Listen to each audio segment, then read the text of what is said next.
so much. Thank you.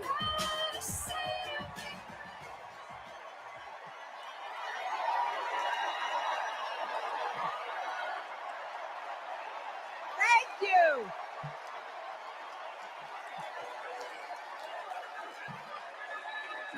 Thank you all so much.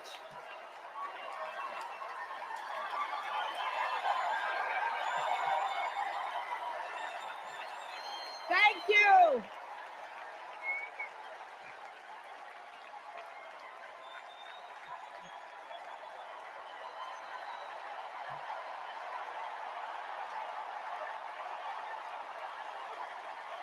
Thank you, my fellow Democrats.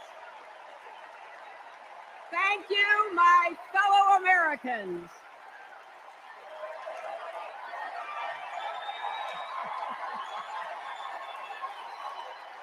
Thank you so much. No.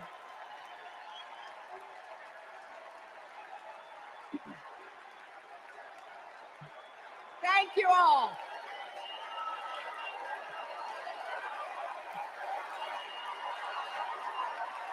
Thank you.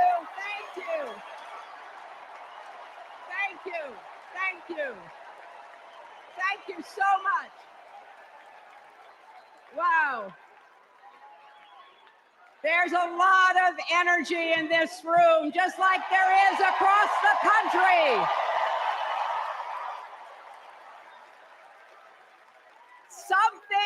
Something is happening in America. You can feel it. Something we've worked for and dreamed of for a long time. First, though, let's salute President Biden.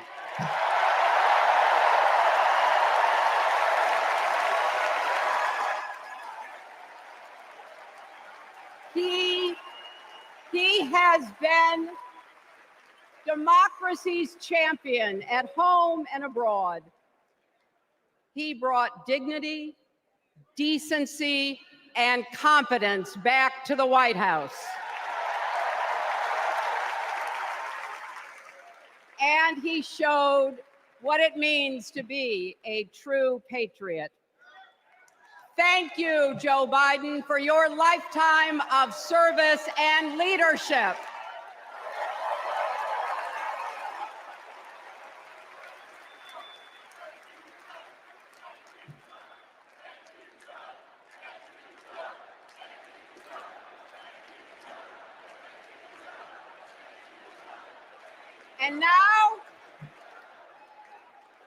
And now we are writing a new chapter in America's story. You know, my mother Dorothy was born right here in Chicago before women had the right to vote. That changed 104 years ago yesterday. Think about it. Tennessee became the final state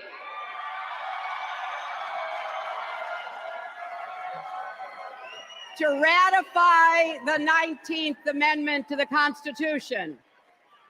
The state legislature was deadlocked until one lawmaker's mother, a widow who read 3 newspapers a day, sent a letter to her son. "No more delays," she wrote. "Give us the vote." And since that day, every generation has carried the torch forward. In 1972, a fearless Black Congresswoman named Shirley Chisholm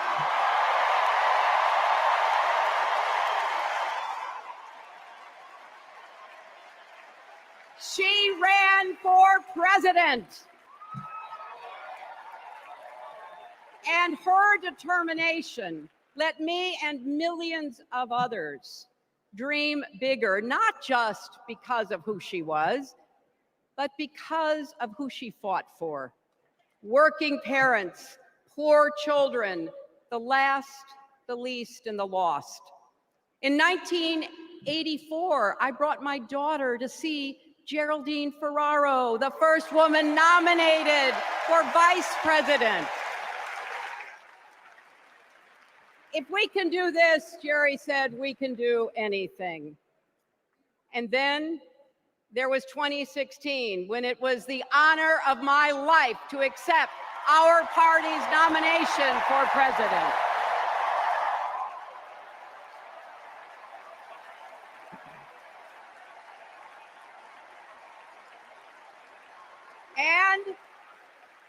And nearly 66 million Americans voted for a future where there are no ceilings on our dreams.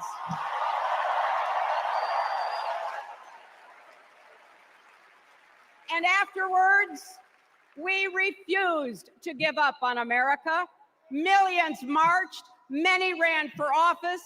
We kept our eyes on the future.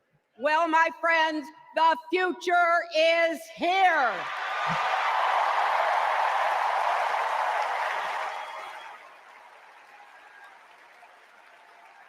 I wish my mother and Kamala's mother could see us. They would say, keep going. Shirley and Jerry would say, keep going.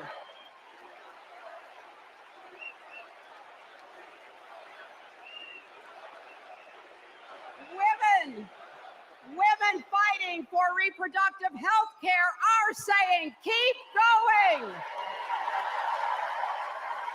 Families building better lives, parents stretching to afford childcare, young people struggling to pay their rent. They're all asking us to keep going.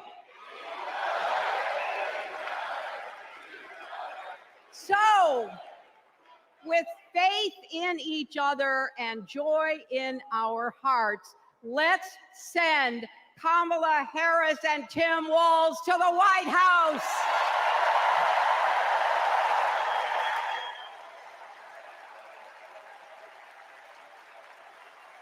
You know, the story of my life and the history of our country is that progress is possible, but not guaranteed. We have to fight for it and never, ever give up. There is always a choice. Do we push forward or pull back? Come together as we the people, or split into us versus them? That's the choice we face in this election. Kamala has the character, experience, and vision to lead us forward.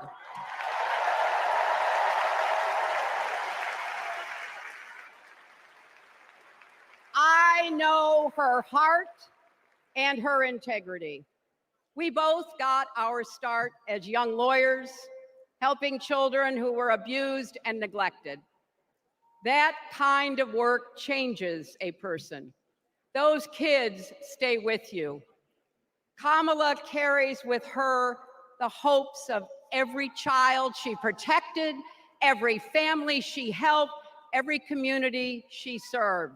So as president, she will always have our backs, and she will be a fighter for us.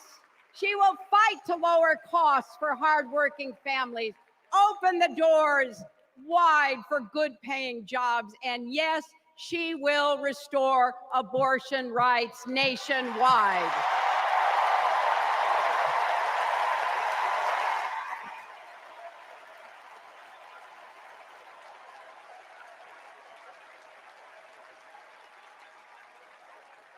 As a prosecutor, Kamala locked up murderers and drug traffickers.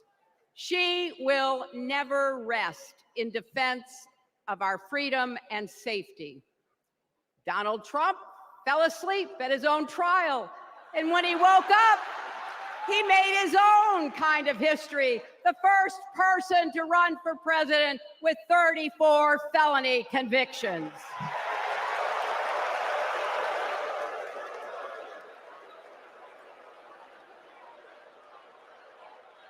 As Vice President, Kamala sat in the Situation Room.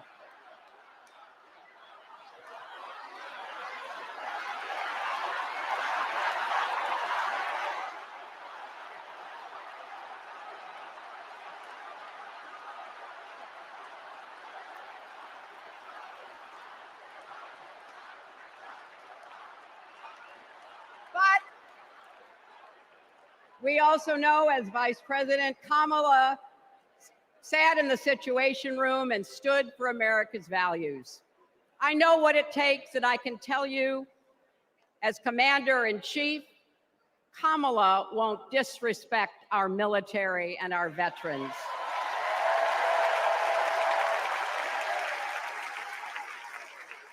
She reveres our Medal of Honor recipients. She won't be sending love letters to dictators. She will defend democracy and our Constitution and will protect America from enemies, foreign and domestic.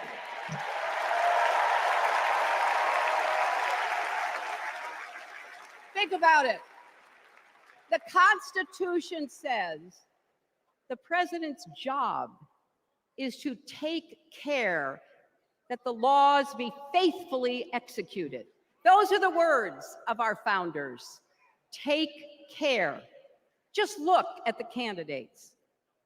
Kamala cares about kids and families, cares about America. Donald only cares about himself. On her first day in court, Kamala said 5 words that still guide her. Kamala Harris, for the people. That is something that Donald Trump will never understand. So it is no surprise, is it, that he is lying about Kamala's record. He's mocking her name and her laugh. Sounds familiar. But we have him on the run now.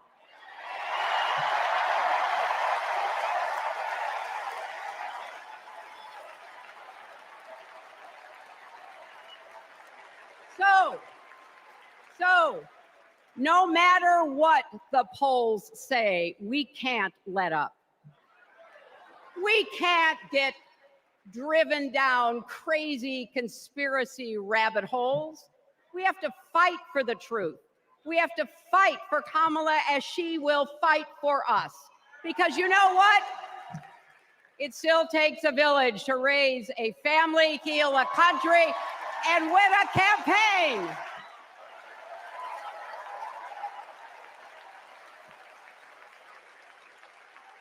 And America needs every one of us, our energy, our talents, our dreams. We're not just electing a president, we're uplifting our nation. We're opening the promise of America wide enough for everyone. Together, we put a lot of cracks in the highest, hardest glass ceiling. And tonight, so close to breaking through once and for all, I want to tell you what I see through all those cracks and why it matters for each and every one of us. What do I see? I see freedom. I see the freedom to make our own decisions about our health, our lives, our loves, our families.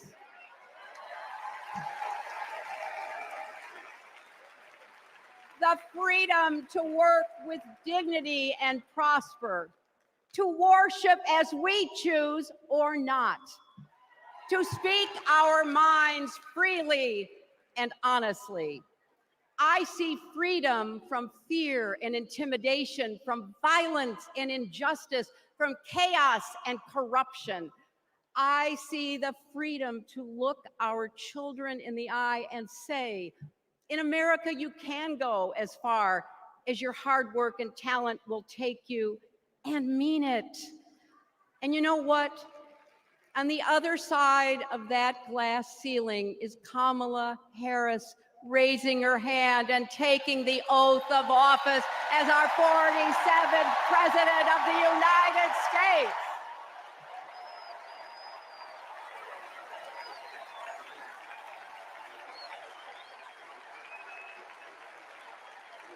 Because, my friends, when a barrier falls for one of us, it falls. It falls and clears the way for all of us. So for the next 78 days, we need to work harder than we ever have. We need to beat back the dangers that Trump and his allies pose to the rule of law and our way of life. Don't get distracted or complacent. Talk to your friends and neighbors. Volunteer. Be proud champions for the truth and for the country that we all love.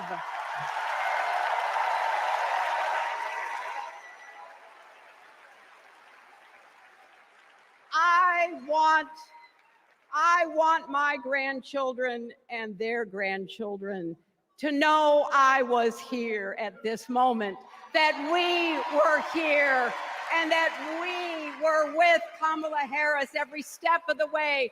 This is our time, America. This is when we stand up. This is when we break through. The future is here. It's in our grasp. Let's go win it.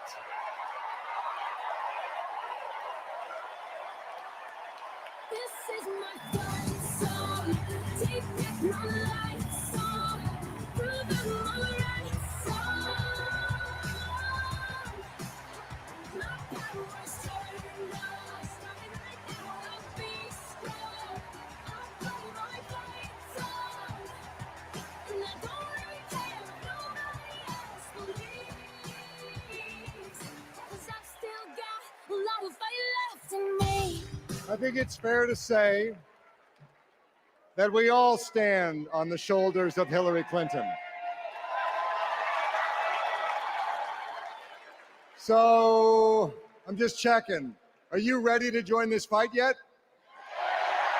Okay, that's the answer I was looking for. So I want you to text JOIN to 30330 and get involved.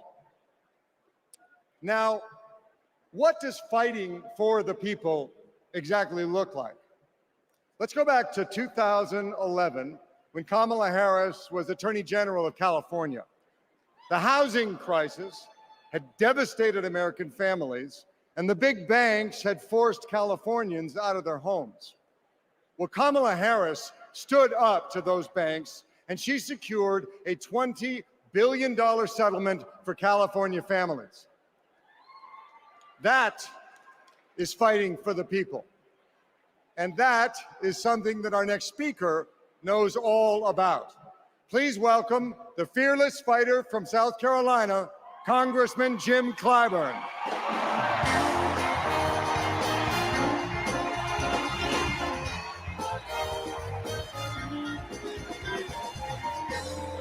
Thank you. Thank you, thank you, thank you. Thank you. Thank you. Thank you. Thank you and good evening.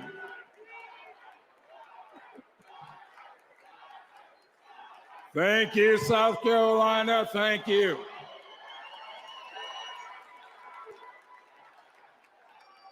Four years ago, Americans were experiencing high anxieties and great uncertainties.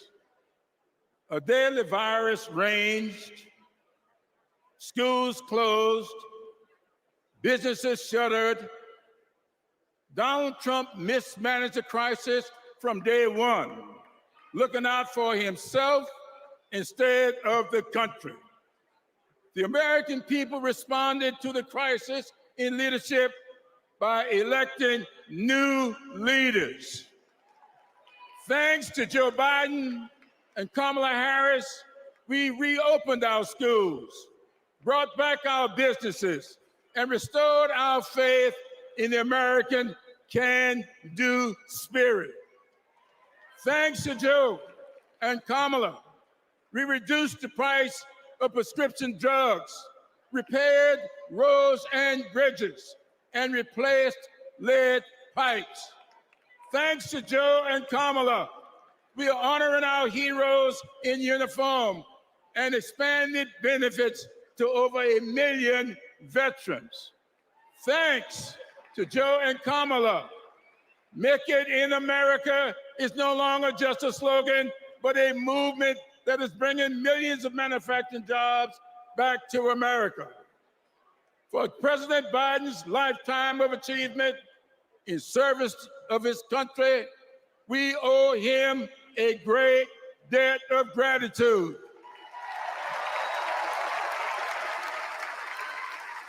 And we're all grateful for one of the best decisions he made, selecting Kamala Harris as his vice president and endorsing her to succeed him.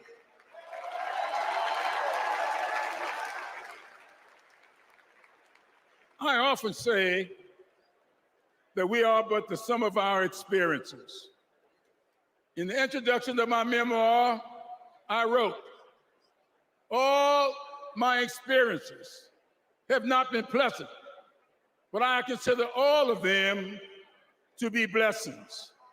So has been the case with Kamala. Her experiences have prepared her for this moment.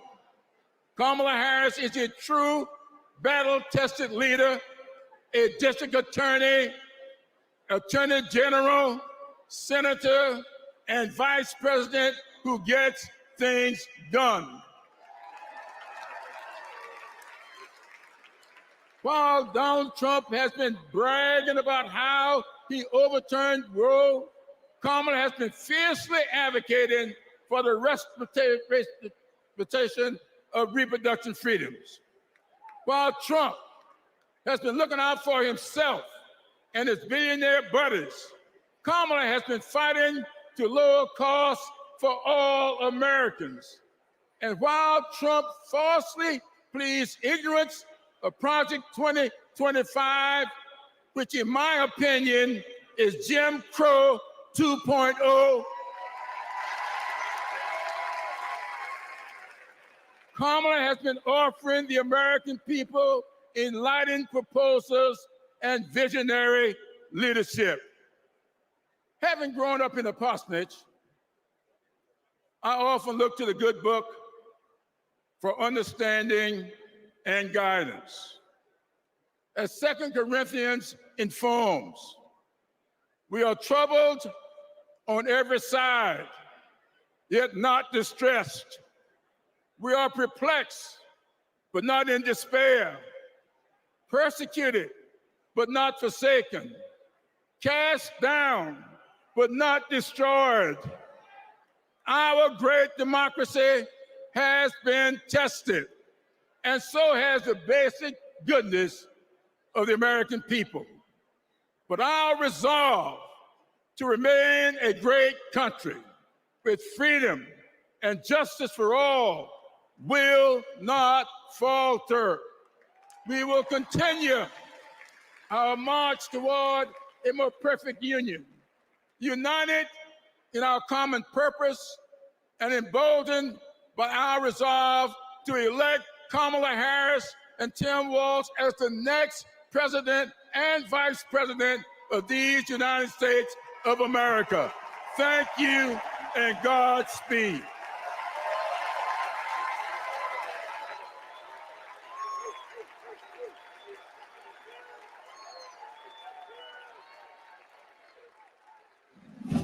In the criminal justice system, the people are represented by two separate yet equally important groups: the police who investigate crime and the district attorneys who prosecute the offenders.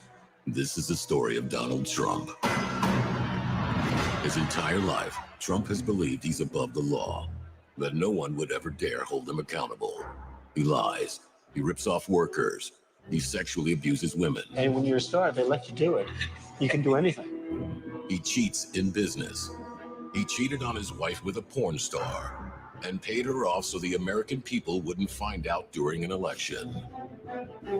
But in the criminal justice system, ordinary Americans have had the courage to find him accountable, time and time again. Guilty. Guilty. Guilty. Donald Trump guilty on all 34 felony counts. For the first time in history, we have a convicted felon running for president.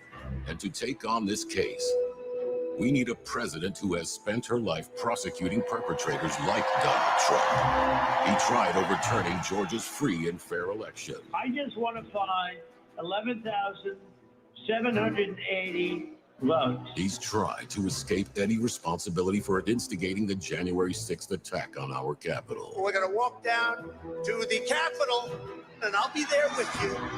And if elected, Trump has promised to overturn laws that would keep him accountable and exact retribution on anyone he considers an enemy, even warning of a bloodbath if he doesn't get his way. So we, the people, have a chance to render our own verdict on Donald Trump. We are the jury he most fears. When we vote this November, we vote for justice, accountability, and the rule of law that keeps America free. Do we believe in freedom?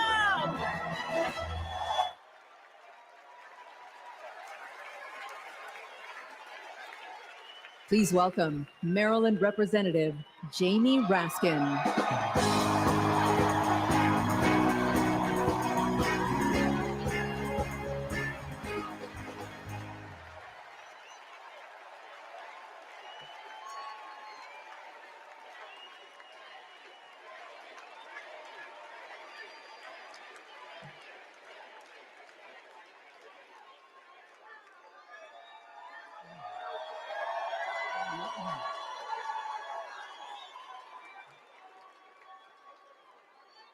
Hello, America.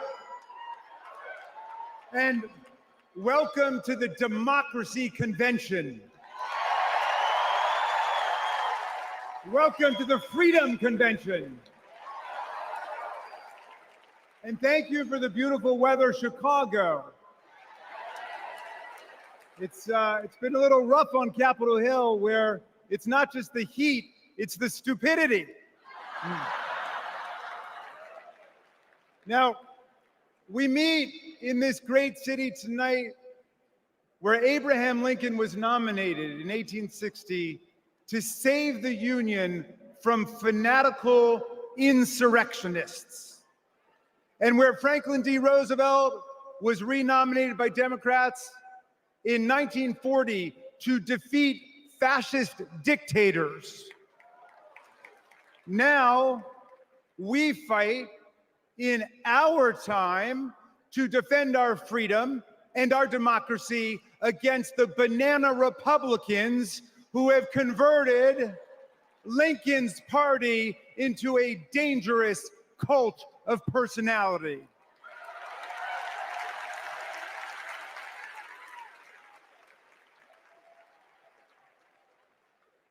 You know, I'll never forget the pounding on the doors of the House chamber on January 6th, or the screams to follow.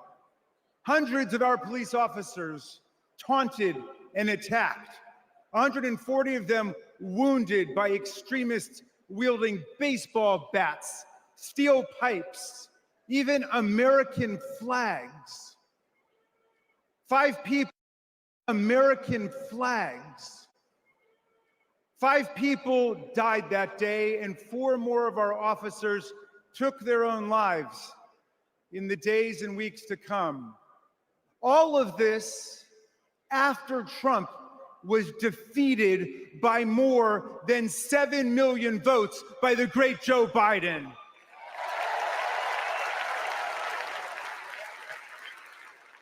It was after 80 judges rejected every ridiculous claim raised by this sore loser who does not know how to take no for an answer from American voters, American courts, or American women.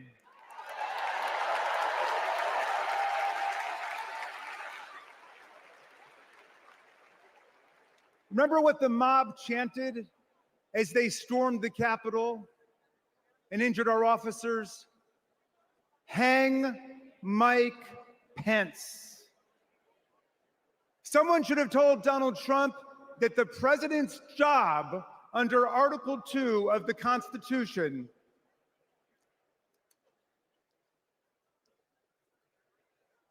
Someone should have told Donald Trump that the president's job under Article 2 of the Constitution is to take care that the laws are faithfully executed, not that the vice president is executed.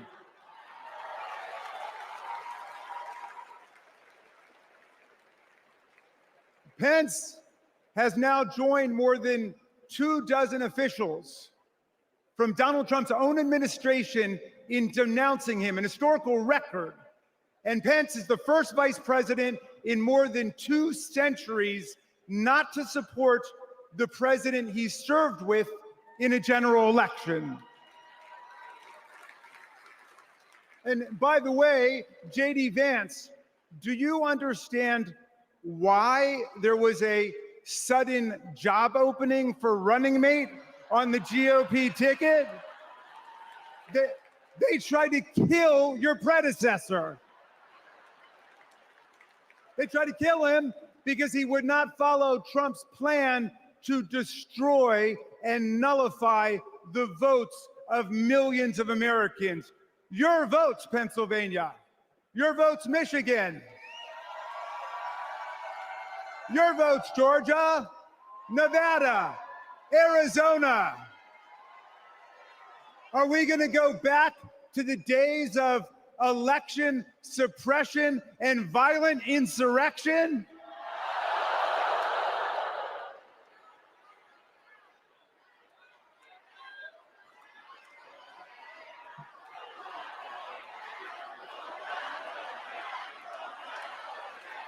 We're not going back.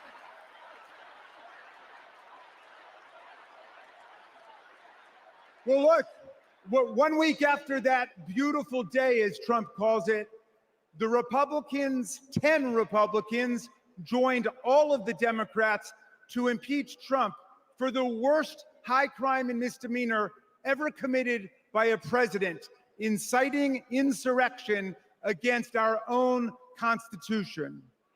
Make no mistake, a man who uses fraud, theft, and violence to take power will commit any crime to keep it. And now Trump's promising to pardon hundreds of his fellow criminal convicts and insurrectionists. He calls for, quote, the termination of all rules, regulations, and articles, even those in the Constitution. My friends, are we the people going to let Donald Trump terminate our Constitution and obliterate the blessings of liberty for our posterity? That's right. We're going to elect Kamala Harris. We're going to elect the career prosecutor and inspiring public servant and Coach Walls. And we're going to defeat Donald Trump, the career criminal and incorrigible recidivist con man, and his pet chameleon, J.D. Vance.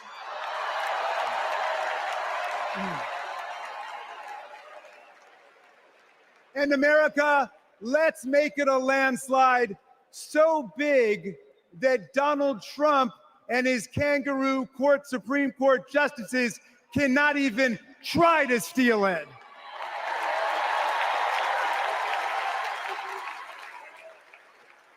Let's make every vote count. Let's make sure every vote is counted. Let's let freedom ring, and let's let democracy work in America.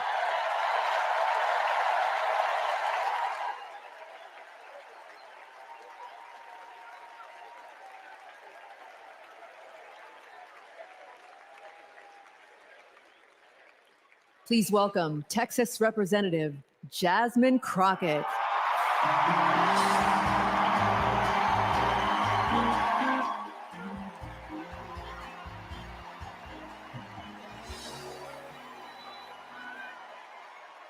Well, good evening, America!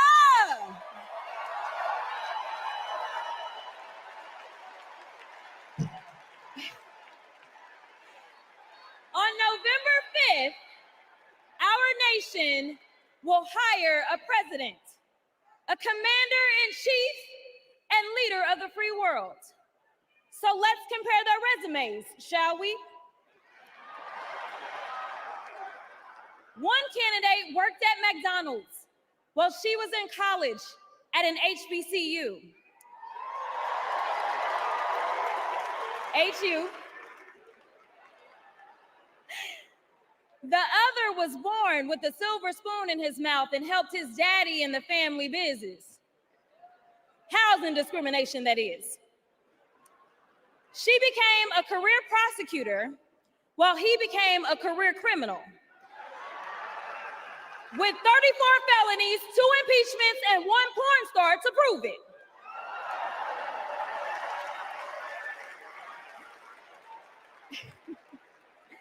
Her entire career as an elected district attorney, attorney general, and senator, she's always worked for one client, the people. Meanwhile, he's a 78-year-old, lifelong predator, fraudster, and cheat, known for inciting violent mobs. Listen, y'all. He's only looked out for one person, himself. As women are dying, he is bragging about overturning Roe. And y'all know I come from Texas. And right now in Texas, come on, Texas. But right now in Texas, they want to institute the death penalty. That is a problem. While Kamala Harris is fighting for our reproductive rights to be restored. She is also the leader we need on the global stage. She helped secure the release of Americans wrongfully detained in Russia. At the same time, he cozies up to his role model, Vladimir Putin, and MAGA holds legislation hostage here at home, critical resources to secure the border, military aid to Ukraine, and even the Farm Bill. She's lived the American dream while he's been America's nightmare.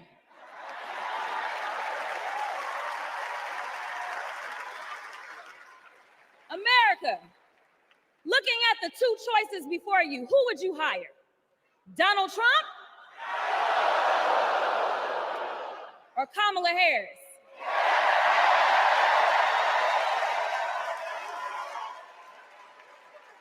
Kamala Harris has a resume. Donald Trump has a rap sheet.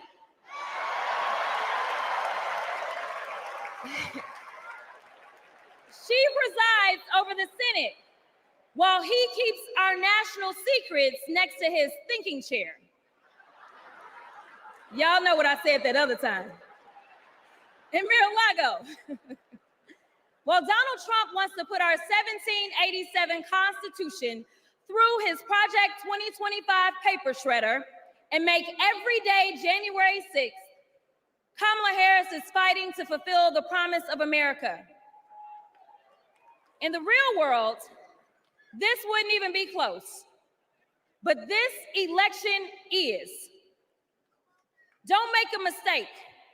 We are the underdogs in this fight, even though there is only one person qualified, only one person who's done the work and who has delivered the results. And she needs you. She needs your one vote this November. Can we count on you?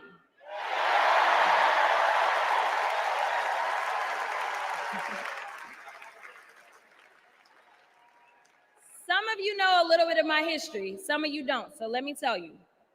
I was a public defender.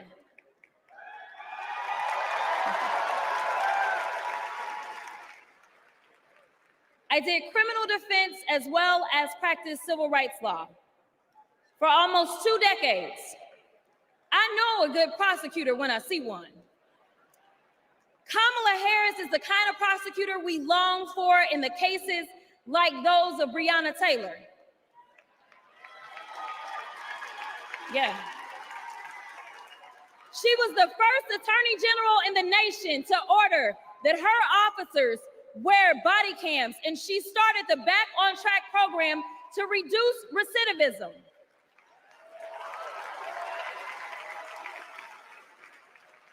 Listen, y'all, she did all these things because she genuinely cares about people. She sees each person as just that, a person, not a statistic. She's proven that since the first day she stepped into a courtroom and said what y'all already heard Hillary say, I did not copy out for her speech. I just want y'all to know. She walked into that courtroom and said, Kamala Harris for the people. And she meant that.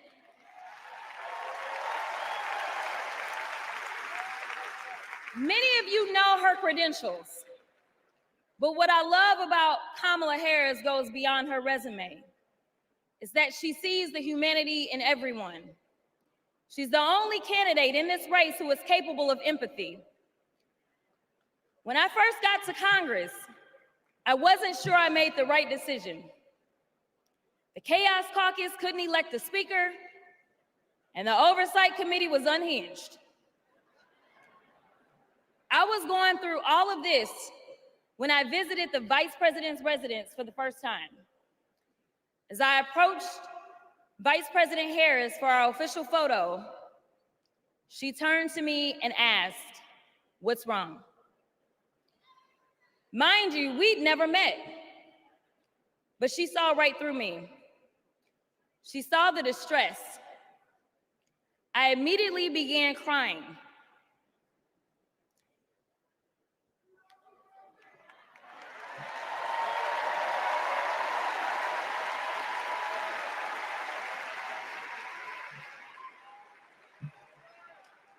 And the most powerful woman in the world wiped my tears and listened.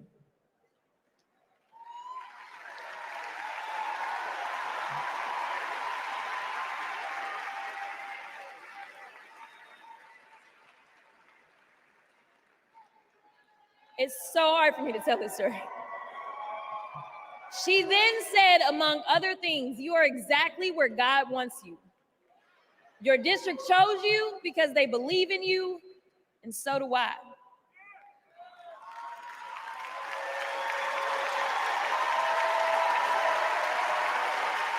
Okay, I'm gonna stop.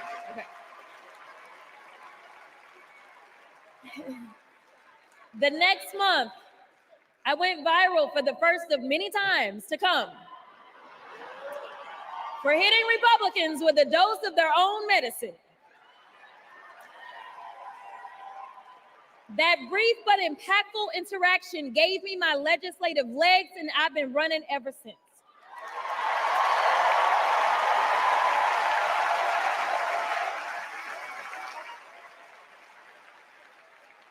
The question before us is, will a vindictive, vile villain violate voters' vision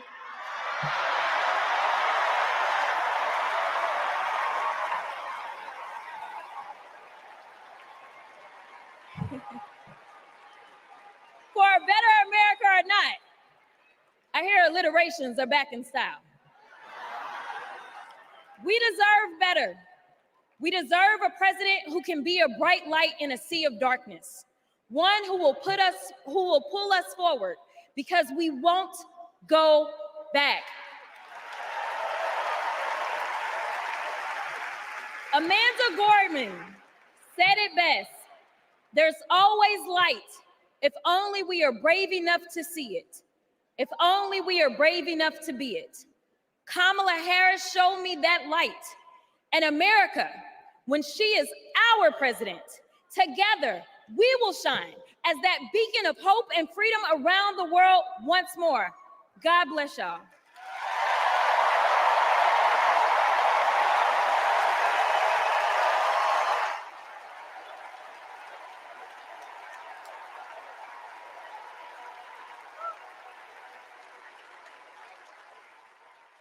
This is one of our Willow boxes.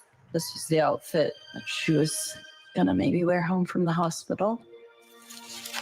Here's her little, the blanket that she was in. It's okay. No. For 54 years, they were trying to get Roe v. Wade terminated, and I did it. And I'm proud to have done it. I was punished for 3 days having to wait for either my baby to die or me to die, or both. I was stuck in this horrific hell of both wanting to hear her heartbeat and also hoping I wouldn't. There has to be some form of punishment. For the woman? Yeah, there has to be some form. I almost died because doctors were forced to follow Trump's abortion ban. Kamala will protect a woman's right to choose. We trust women to make decisions about their own body and not have their government tell them what to do. I have so much faith in her. And when Congress passes a law to restore reproductive freedoms as President of the United States, I will sign it into law. We have to fight for Kamala Harris, our rights, our freedoms, and frankly, our lives. Everything is on the line.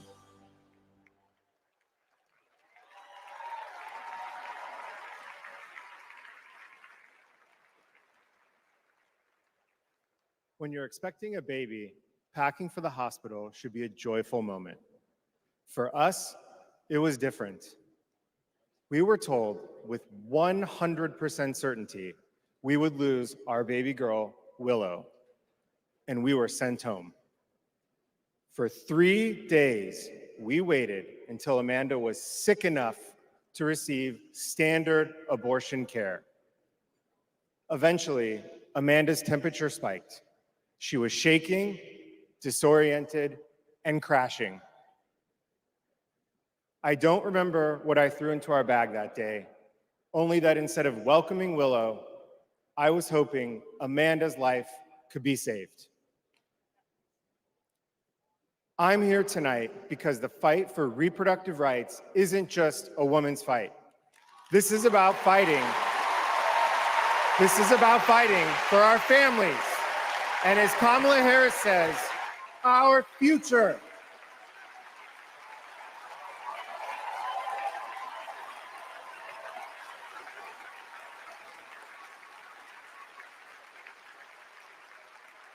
Every time I share our story, my heart breaks. For the baby girl we wanted desperately, for the doctors and nurses who couldn't help me deliver her safely, for Josh, who feared he would lose me too. But I was lucky. I lived. So I'll continue sharing our story, standing with women and families across the country.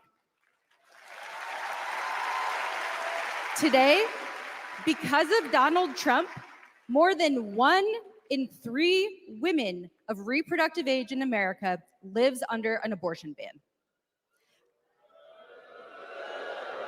A second Trump term would rip away even more of our rights.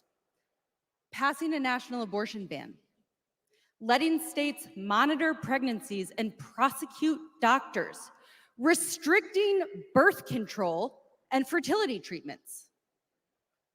We cannot let that happen. We need to vote as if lives depend on it, because they do.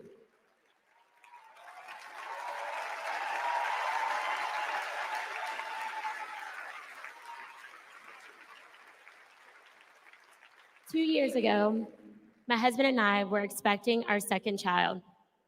Our daughter, Lauren, couldn't wait to be a big sister. I was getting ready for her 4th birthday party when something didn't feel right. 2 emergency rooms sent me away. Because of Louisiana's abortion ban, no one would confirm that I was miscarrying. I was in pain, bleeding so much my husband feared for my life. No woman should experience what I endured, but too many have. They write to me saying, what happened to you happened to me. Sometimes they're miscarrying, scared to tell anyone, even their doctors. Our daughters deserve better. America deserves better.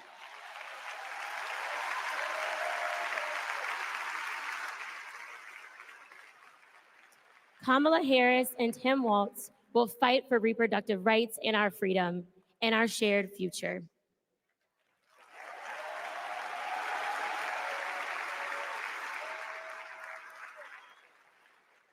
Growing up, I was an all-American girl.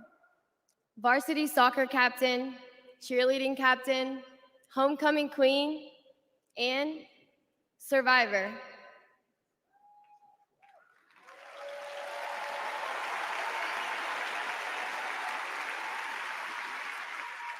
I was raped by my stepfather after years of sexual abuse. At age 12, I took my first pregnancy test, and it was positive.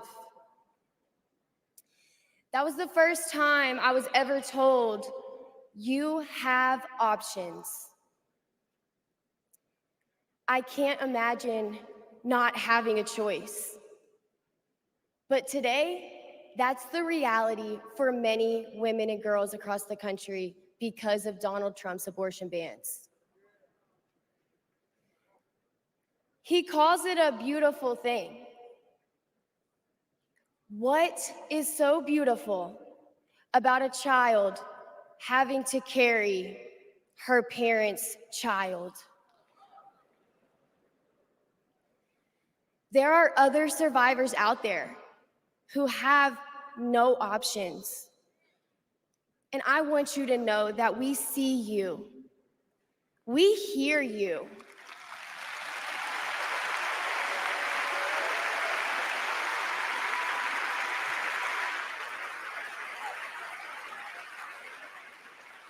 Kamala Harris will sign a national law to restore the right to an abortion.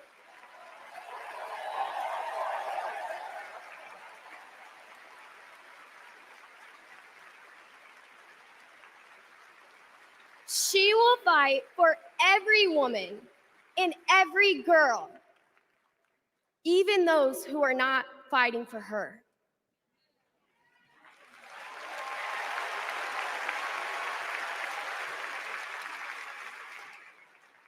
And now I am honored to introduce another champion for women, a leader who's fought for me and for so many others, Governor Andy Beshear.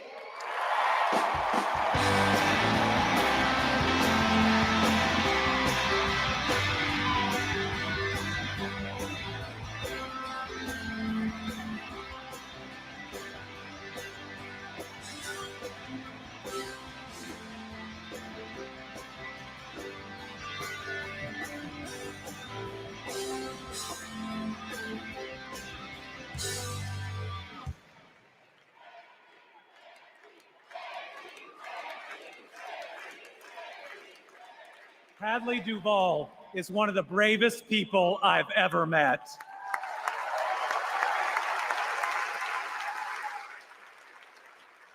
I'm amazed at the courage it takes to share her pain, to share her truth. Yet Donald Trump brags about tearing a constitutional right away from Hadley and every other woman and girl in our country. That's why we must tear away any chance he can ever be president ever again.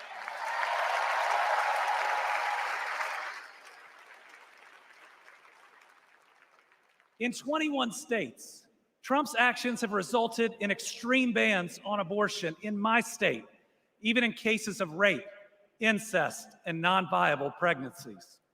That leaves 12-year-old girls like Hadley with no options. That fails any test of humanity, any test of basic decency, any test of whether you have any underlying empathy. Thankfully, this extremism is being soundly rejected all over our country.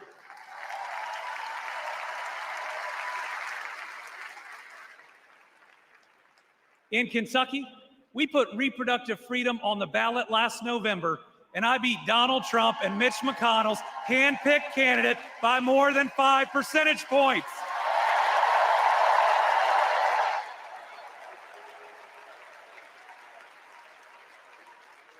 This November, we're going to beat them again. Elect Kamala Harris and Tim Walz and protect reproductive freedom. Folks, Donald Trump appointed the Supreme Court justices who got us into this mess. His Project 2025 goes even further. Here's the thing. Trump and Vance simply don't believe in your freedom. Trump says people are absolutely thrilled that women had their basic rights eliminated. J.D. Vance says women should stay in violent marriages and that pregnancies resulting from rape are simply inconvenient. Their policies give rapists more rights than their victims. That's not inconvenient, it's just plain wrong.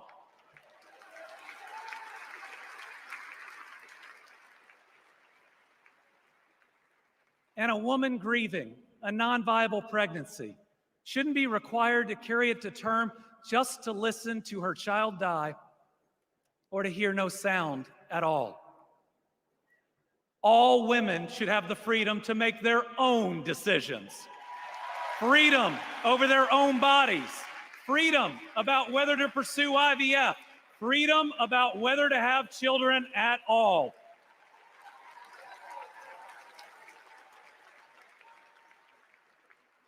How we treat people transcends party lines.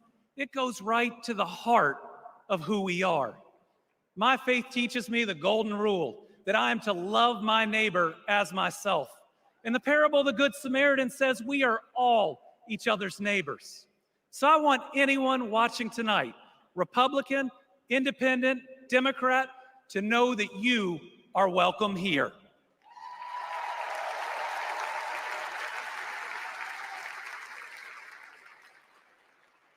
We believe in America where we live out our values, end anger politics once and for all, and move beyond this us versus them by remembering we are all Americans.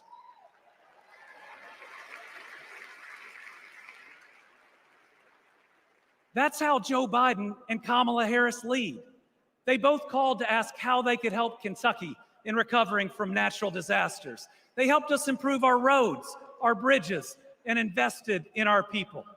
They didn't ask me who Kentuckians voted for. They asked me what Kentuckians needed, and folks, they delivered.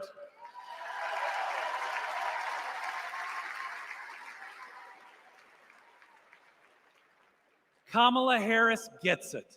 She knows we must move beyond anger, extremism, and division, that everyone has dignity and deserves respect.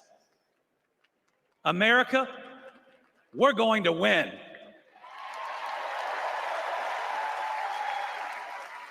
And we're going to win by staying true to our values of compassion, empathy, and doing right by our neighbors. I'm so proud to be all in for the next president of the United States, Kamala Harris. Thank you.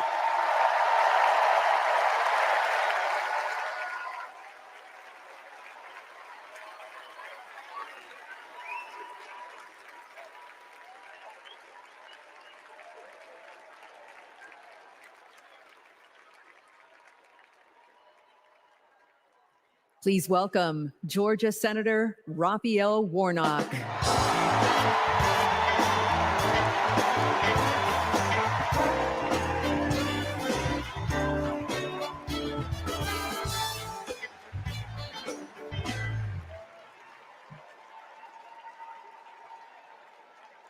Well,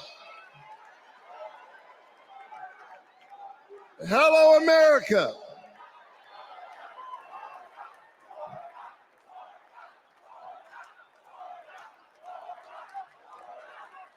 Thank you so very much.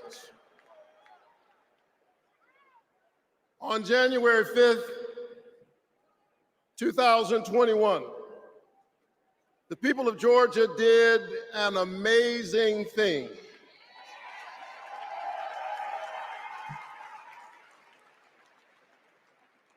They sent a black kid who grew up in public housing and the Jewish son of an immigrant to the United States Senate in one fell swoop.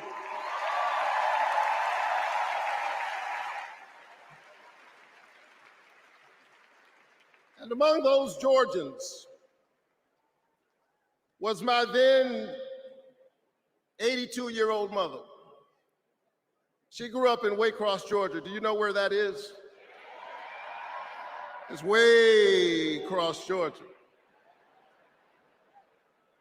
She grew up in Waycross, Georgia, where she picked other people's cotton and other people's tobacco. But because this is America, the 82-year-old hands that used to pick somebody else's cotton and somebody else's tobacco picked her youngest son to be a United States Senator.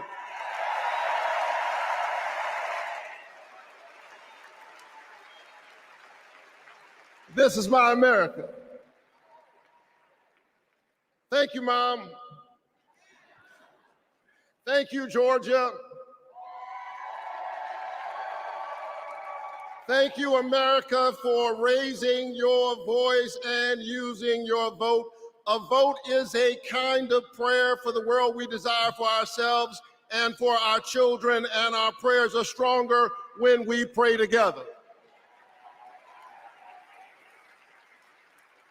And so together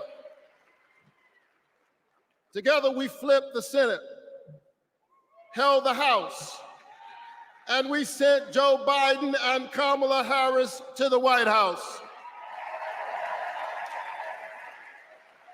Together we vaccinated our citizens, we fortified our cities and our towns, and we stood by our small businesses. Together we set out to heal the land. A nation besieged by a deadly pandemic and beset by the awful and divisive rhetoric of a man too small for the office entrusted him or the task set before him.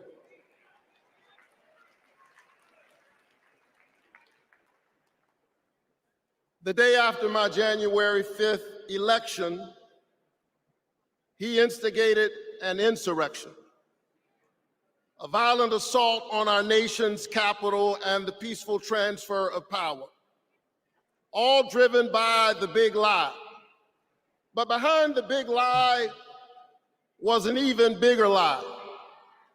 It is the lie that this increasingly diverse American electorate does not get to determine the future of the country. The lie and the logic of January 6th is a sickness. It is a kind of cancer that then metastasized into dozens of voter suppression laws all across our country. And we must be vigilant tonight because these anti-democratic forces are at work right now in Georgia and all across our country. And the question is, who will heal the land? And so here we are, America. Are you ready? Are you ready to stand up in this moral moment? Stand up for the best in the American covenant.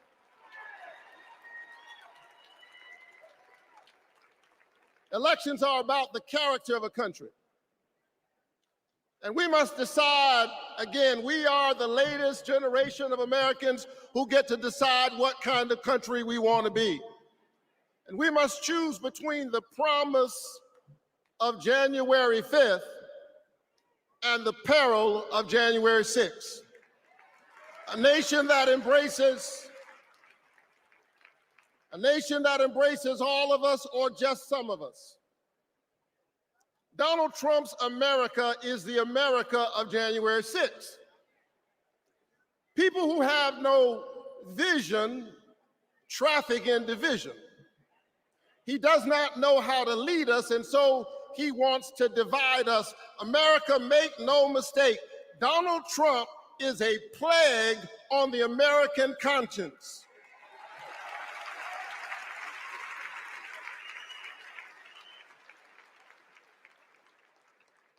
He is a clear and present threat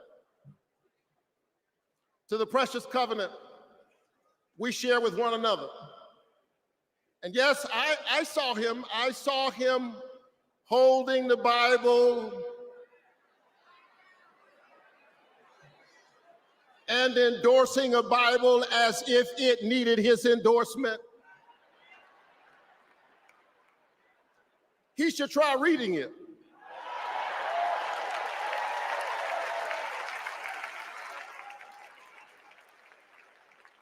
It says, do justice, love kindness, and walk humbly with your God. He should try reading it. It says, love your neighbor as yourself. It says, inasmuch as you've done it unto the least of these, you have done it also unto me.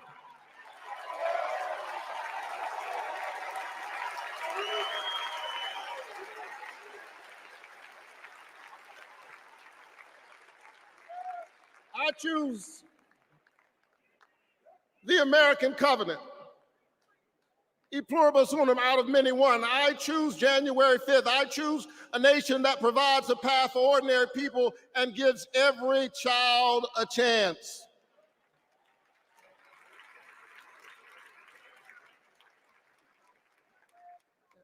And that's Joe Biden's America. And he's been fighting for it for more than a half century. President Biden, America is so much better because of you, a true patriot who has always put the people first. Thank you, Joe.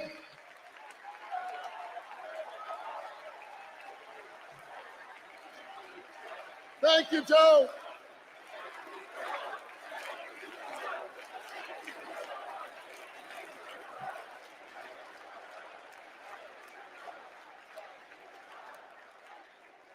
But I'll tell you something else. Not only is that Joe Biden's America, that's Kamala Harris's America.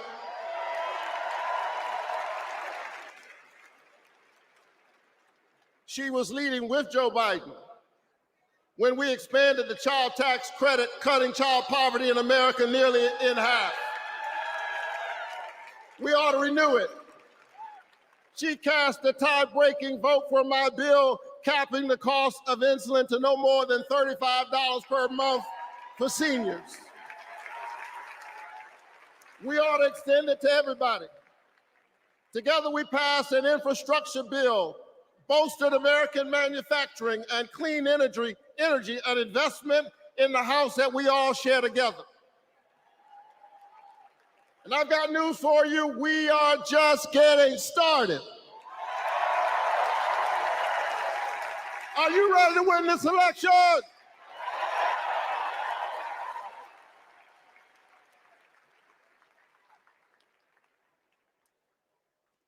Kamala Harris and Tim Walz represent the new way forward.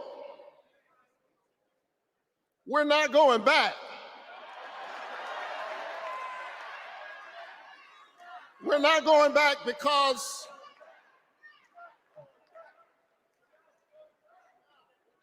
we are the United States of America. We always dream about the future.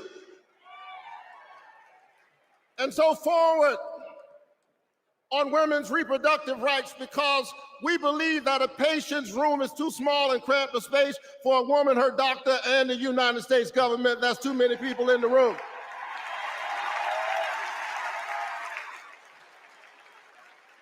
Forward on worker rights, because most people do not mind working. They just want to share in the prosperity that they are creating for others. Forward on voting rights, forward on affordable housing and access to health care. We are moving forward.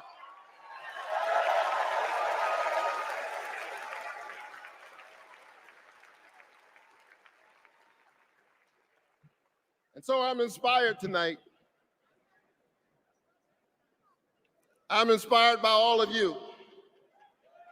I'm inspired by the resilience of an American spirit that has rebounded from the pandemic and is holding at bay the forces that are trying to divide us. And I'm inspired tonight by the memory of my late father, a preacher and a junk man.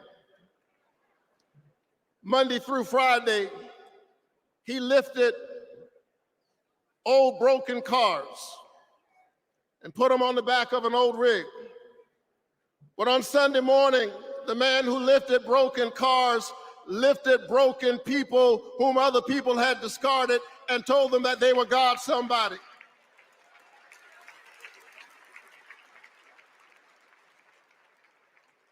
My dad discovered strength in the broken places, a power made perfect in weakness.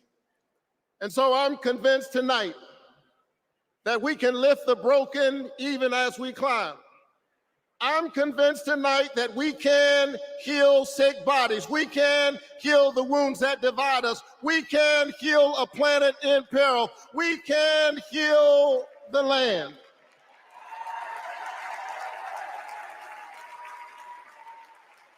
And in a strange way,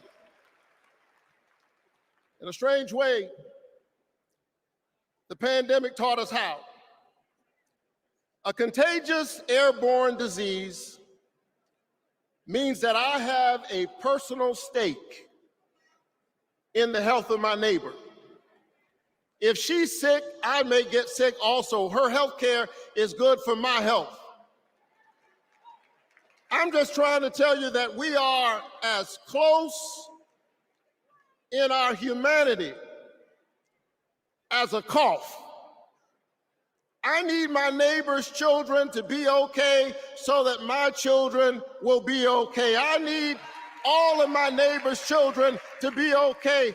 Poor inner city children in Atlanta and poor children of Appalachia. I need the poor children of Israel and the poor children of Gaza. I need Israelis and Palestinians. I need those in the Congo, those in Haiti, those in Ukraine. I need American children on both sides of the track to be okay. Because we are all God's children. And so let's stand together. Let's work together.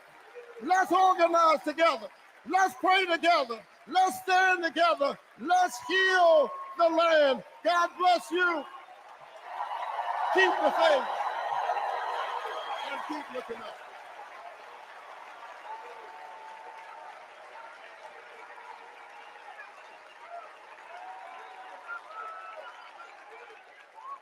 Please welcome Delaware Senator Chris Coons.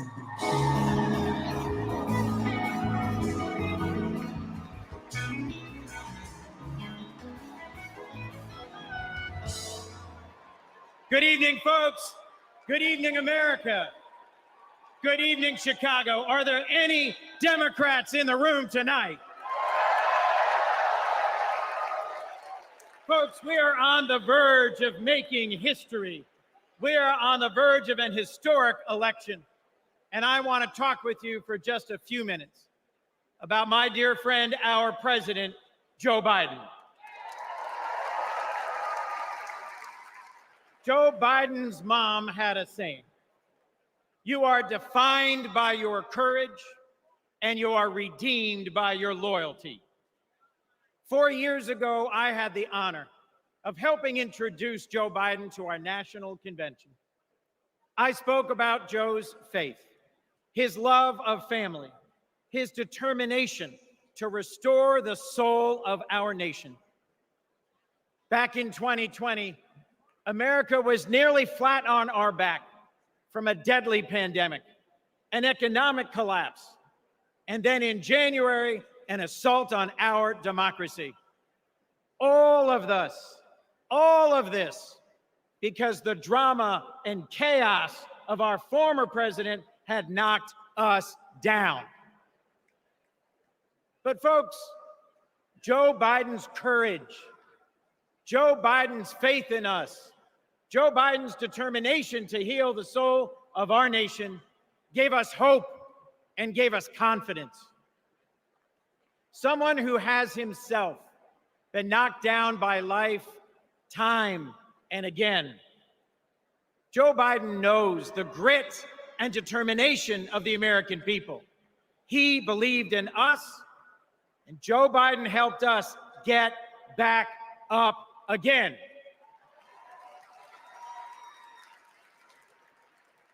Using the incredible skills he developed in many years in the U.S. Senate, Joe got passed and signed into law the most consequential legislation of any president in 60 years, helping our veterans, advancing gun safety, cutting prescription drug prices, fighting climate change, rebuilding bridges and broadband, bringing manufacturing back to America. Together, Joe and Kamala helped rebuild our economy from the middle up, from the bottom up, and the middle out, not from the top down. And they made our families safer and our country stronger at home and abroad. Today, we are so much better off because they believed in us, in our democracy. And our incredible First Lady, Jill Biden, our incredible First Lady, Jill Biden, our incredible First Lady, Jill Biden, was at Joe's side every step of the way, fighting for education, advancing the cancer moonshot, determined to improve women's health care, honoring military families. Joe and Jill together, you have done so much for us, and there's so much more you will do and we can do together. Mr. President, thank you. Thank you for elevating a great leader in Kamala Harris.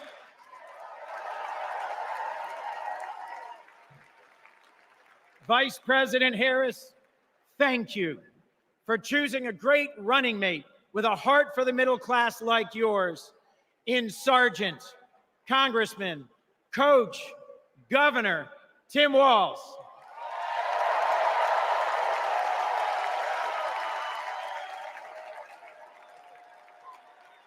I have hope. Do you? I have hope. Do you? I have hope. Do you? And it is in no small part because of Joe Biden. I have never known a more compassionate man than Joe Biden. I have never known a man who has taken from his own loss and his own faith and delivered so much for the future of so many others. Mr. President, you were my senator as a Delawarean. You are my president as an American, and you will always be my friend. On behalf of our nation, Joe, for your courage in fighting for our democracy, we thank you.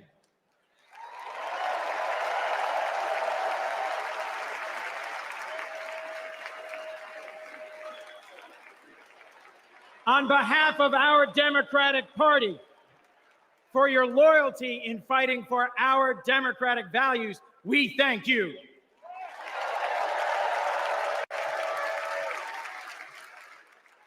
And on behalf of Delaware, thank you, Joe, and God bless you.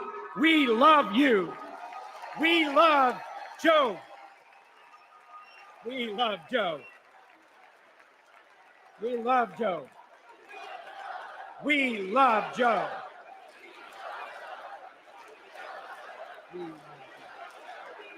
Thank you all. We love Joe. God bless you, and thank you very much.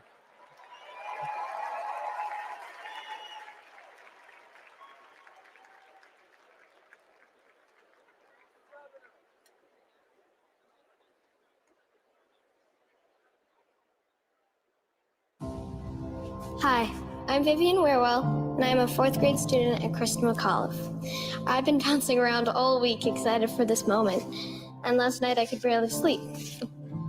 I remember the day that we heard that President Biden had won, and the whole neighborhood started celebrating. So when I heard you were coming, I really wanted to meet you.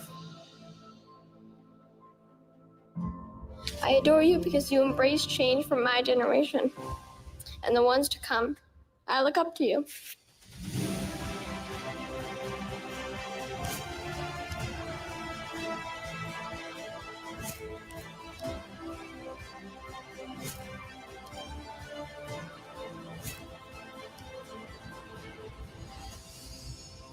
Now it is my honor to introduce our First Lady, Dr. Jill Biden.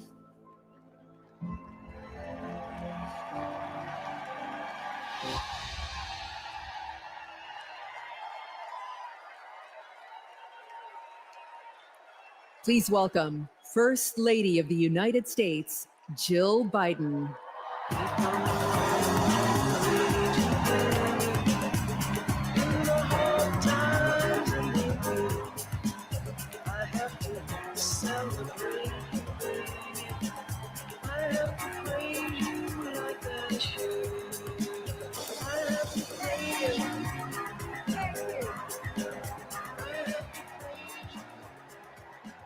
Thank you.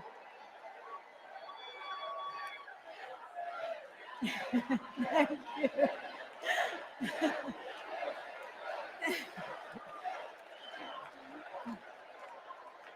Thank you. Thank you so much. Love you too. Joe and I have been together for almost 50 years. And still, there are moments when I fall in love with him all over again. Like when I handed him our baby Ashley for the first time and saw the smile that lit up his face. Or on nights after an exhausting day working in the Senate, when he would read one more bedtime story just because the kids asked. When he stops on a rope line because he sees someone grieving who needs to know that everything is going to be all right one day. Or to encourage that child with a stutter to find the confidence she needs. Those moments when I'm reminded of all he's accomplished in the name of something bigger than himself. Receiving the Medal of Freedom with humility.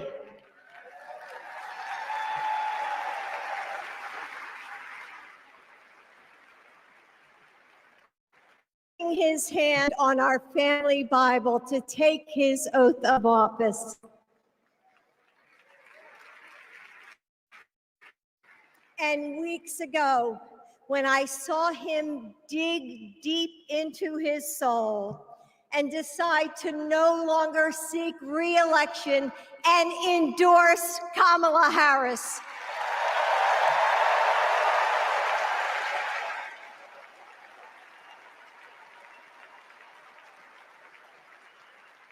With faith and conviction, Joe knows that our nation's strength doesn't come from intimidation or cruelty.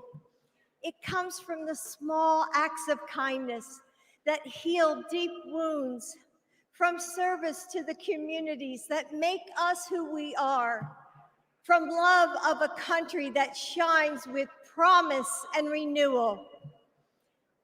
Kamala Harris knows that too.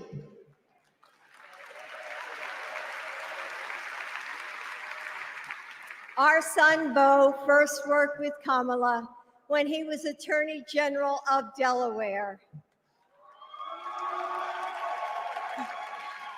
He told me at the dinner table one night, "Mom, she's special, someone to keep your eye on." And he was right. Joe and I know Kamala. We have seen her courage, her determination, and her leadership up close. Kamala and Tim, you will win.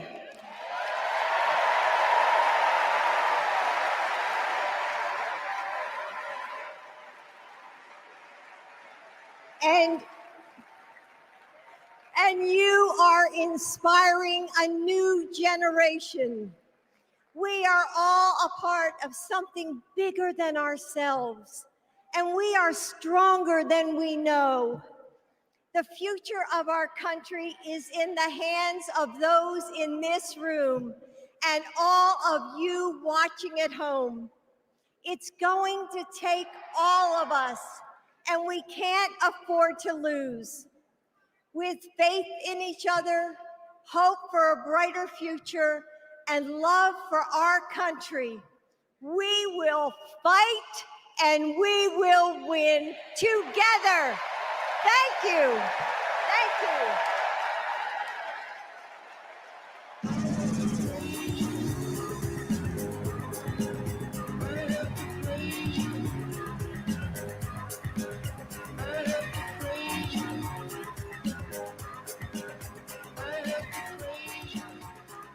Please welcome first daughter, Ashley Biden.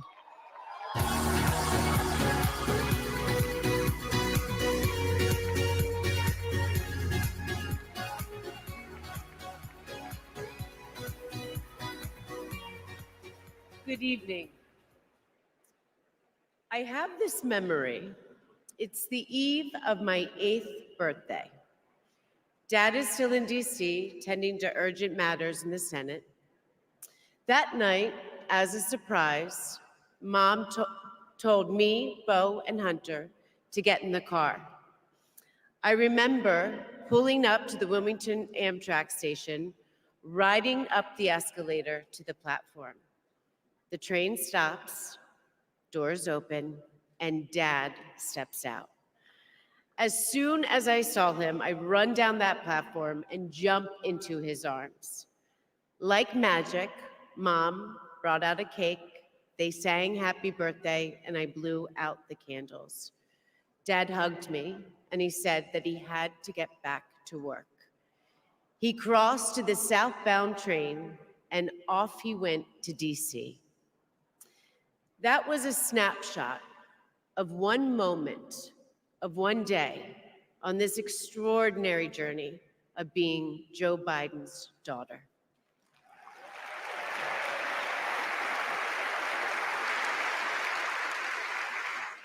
Joe Biden is the OG girl dad. He told me I could be anything and I could do anything. As a child, I would sit on the leather chair in his office doing my homework, and he would sit next to me doing his work, drafting the Violence Against Women Act.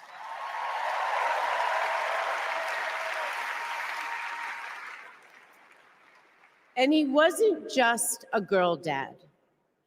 I could see that he valued and trusted women. How he listened to his mother, how he believed in his sister, and most of all, how he respected my mother's career. Dad was always there, doing everything he could to be a true partner to her. Dad, you always tell us, but we don't tell you enough, that you are the love of our lives and the life of our love.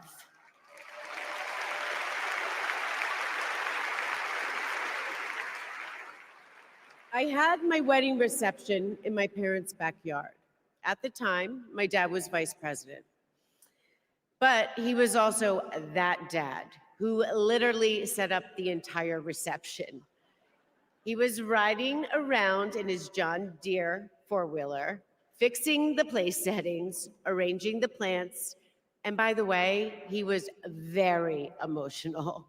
I thought that I would be a mess, but he was the one crying, and I was the one who had to comfort him. Before he walked me down the aisle, he turned to me and said that he would always be my best friend. All these years later, Dad, you are still my best friend. His example in service inspired my career. I'm a social worker in Philadelphia.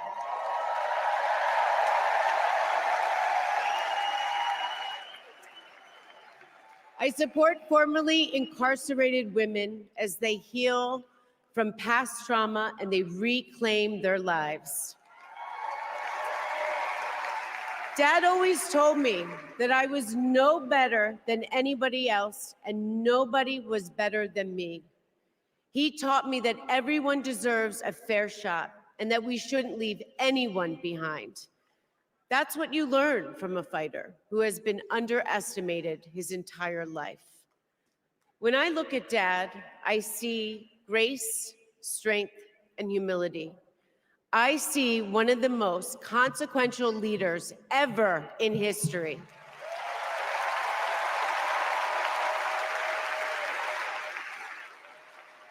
And I also know that he never stops thinking about you, about your dreams, about your dignity, about your opportunities, about your family.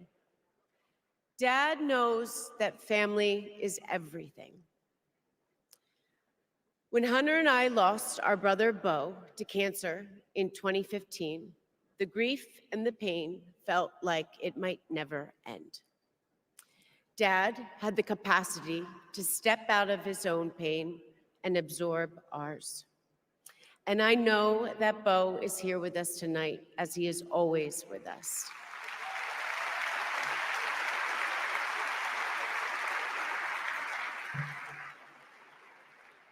After Bo passed, I got this tattoo on my wrist.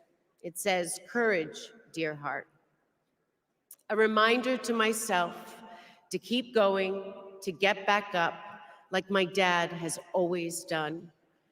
He has taught me that a courageous heart is a miraculous thing. A courageous heart can heal a family. A courageous heart can heal a nation, and maybe even the world. And now, this election requires the courageous hearts of all of us.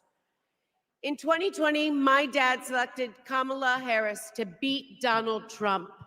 And he knows in 2024, she will beat Donald Trump again.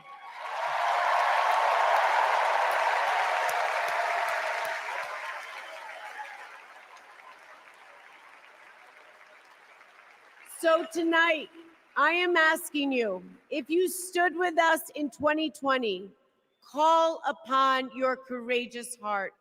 Stand with us today. Work harder than you have ever worked before in your life. This is the fight of our lifetime. Our freedom, our democracy, our reproductive rights. All of this, all of it is on the ballot. And I know together we can do this because my dad helped show us the way. And now I would like to introduce my father, your 46th President of the United States, Joe Biden.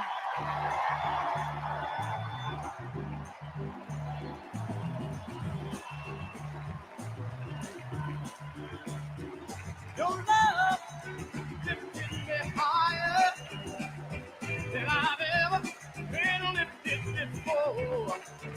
So keep it up, quench my desire, and I'll be at your side forevermore. You know your love keeps on lifting me higher, higher, higher. I said your love keeps on lifting me higher and higher. Now once I was downhearted,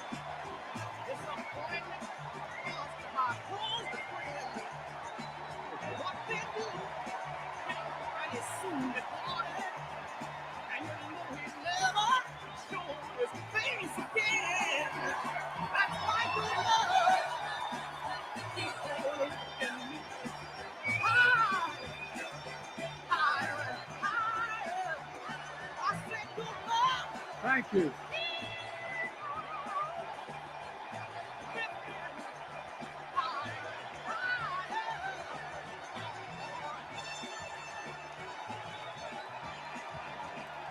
Thank you.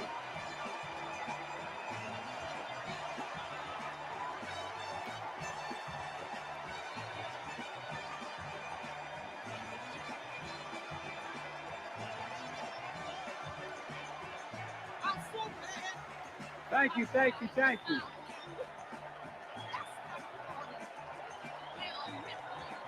Thank you.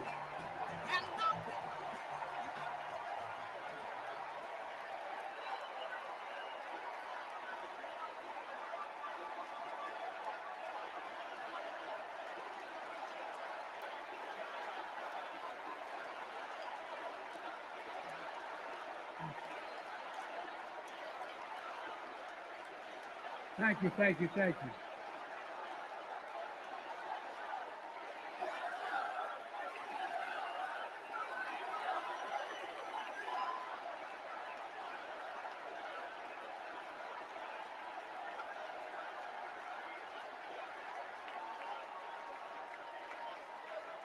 Thank you, thank you, thank you.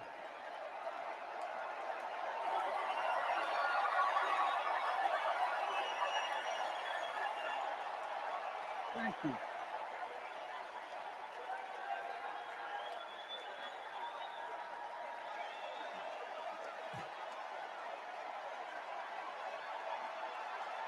Thank you.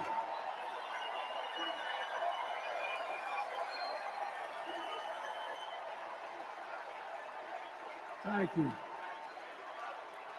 I love you. Thank you.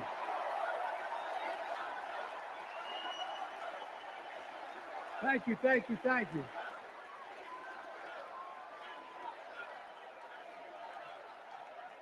That was my daughter.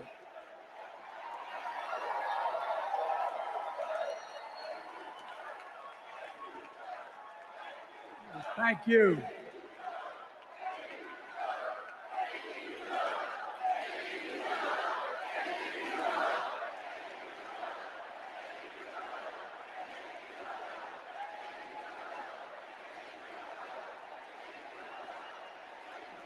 Thank you, thank you, thank you. Thank you. Thank you for so. I tell you what.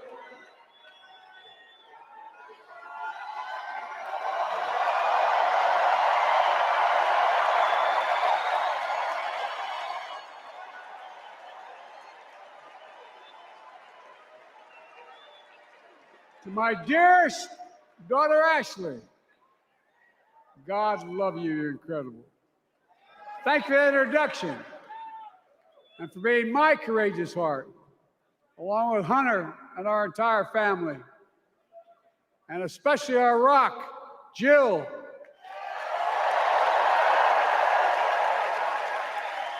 Who, as those of you who know us, she still leaves me both breathless and speechless. Everybody knows her. I love her more than she loves me. She walks down the stairs and I still get that going boom, boom, boom. You all will know me. No, I'm not kidding. Let's give a special round of applause to our First Lady, Jill Biden.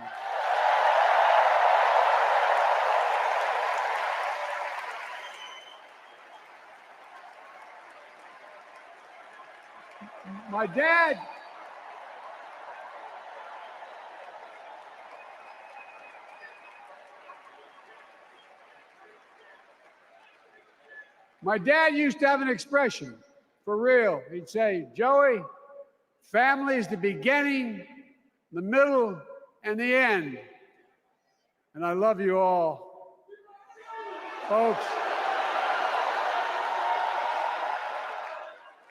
And America, I love you.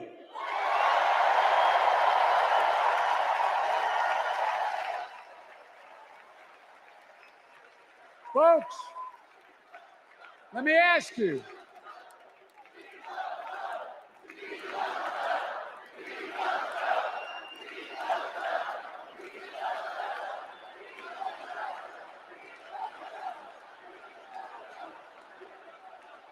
Let me ask you, are you ready to vote for freedom?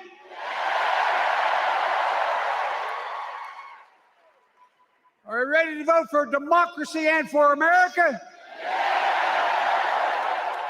Let me ask you, are you ready to elect Kamala Harris and Tim Walz, President and Vice President of the United States?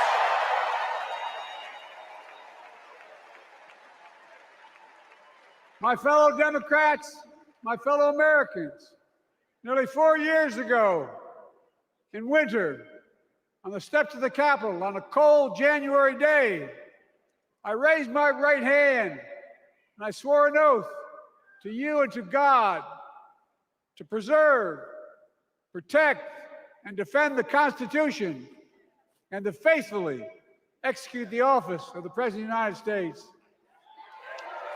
In front of me was a city surrounded by the National Guard. Behind me, a Capitol just 2 weeks before had been overrun by a violent mob. But I knew then, from the bottom of my heart, that I knew now, there is no place in America for political violence. None. You cannot say you love your country only when you win.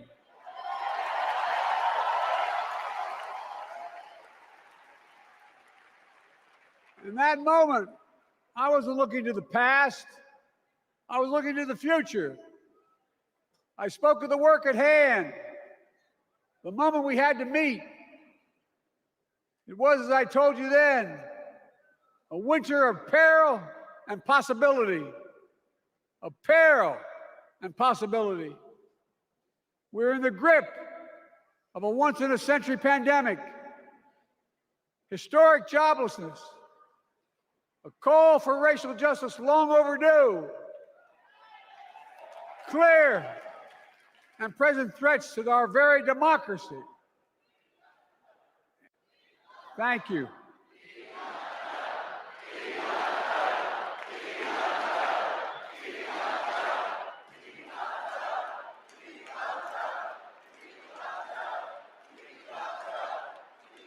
And yet I believed then, and I believe now, that progress was and is possible. Justice is achievable, and our best days are not behind us, they're before us.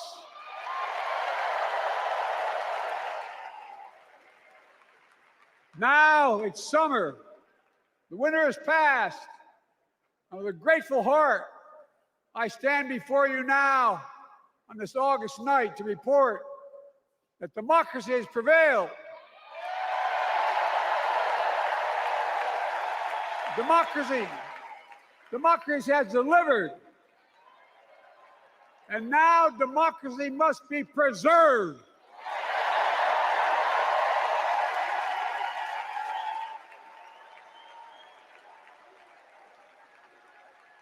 You've heard me say it before.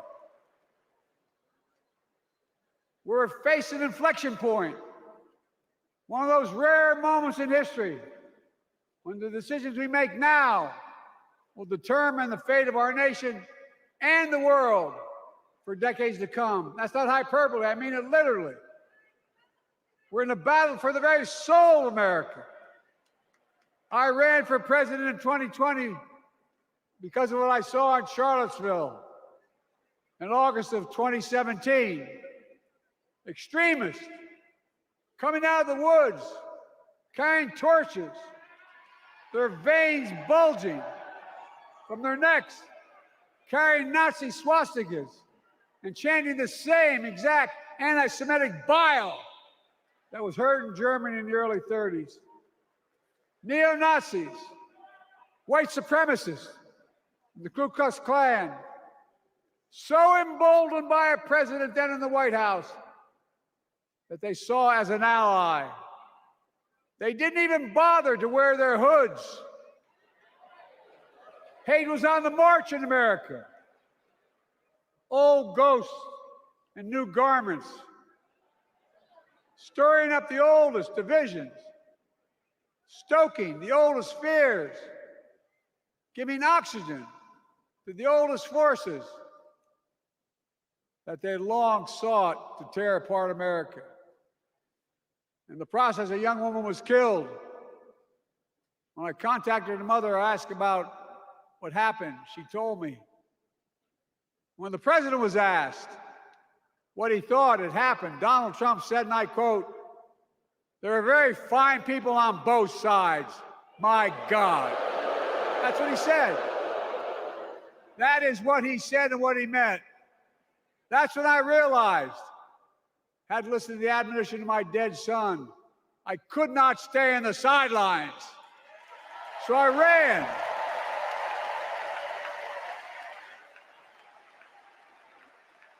Because I had no intention of running again.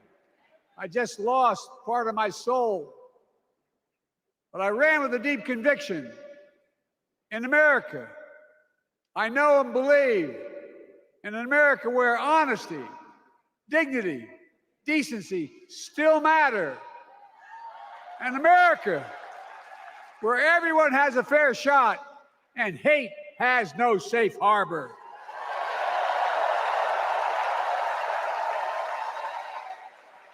An America where the fundamental creed of this nation, that all of us are created equal, is still very much alive. And a broad coalition of Americans joined with me. 81 million voters voted for us, more than any time in all of history. Because of all of you in this room and others, we came together in 2020 to save democracy.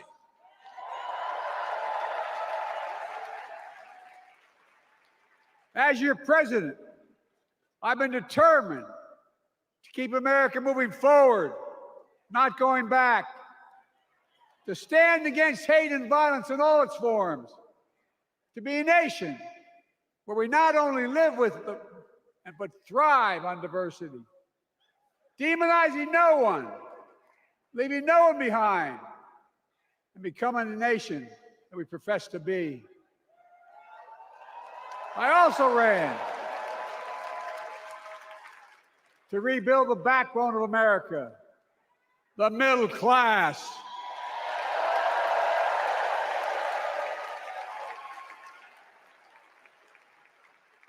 I made a commitment to you that I be a president for all Americans, whether you voted for me or not.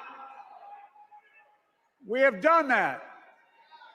Studies show the major bills we have passed actually delivered more to red states than blue. Because the job of the president is to deliver to all of America.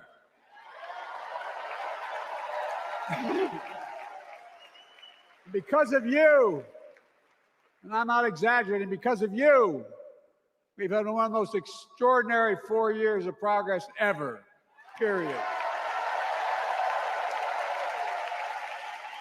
When I say we, I mean Kamala and me. Just think about it. COVID no longer controls our lives. We've gone from economic crisis to the strongest economy in the entire world. Record 16 million new jobs. Record small business growth. Record high stock market. Record high 401ks. Wages up and inflation down, way down, and continuing to go down.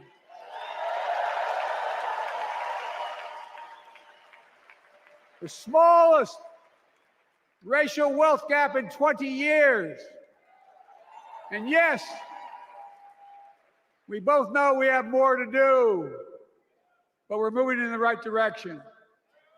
More Americans have peace of mind that comes from having health insurance. More Americans have health insurance today than ever before in American history.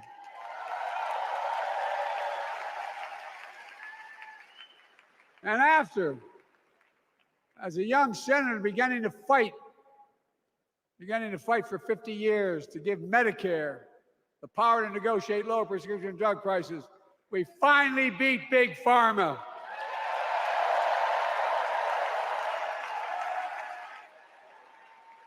And guess who cast the tie-breaking vote? Vice President, soon-to-be President Kamala Harris.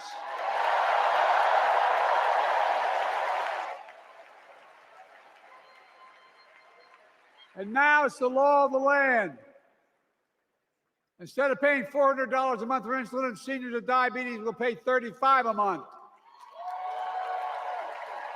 The law we passed already includes, starting in January, every senior's total prescription cost can be capped at $2,000 no matter how expensive the drugs they have.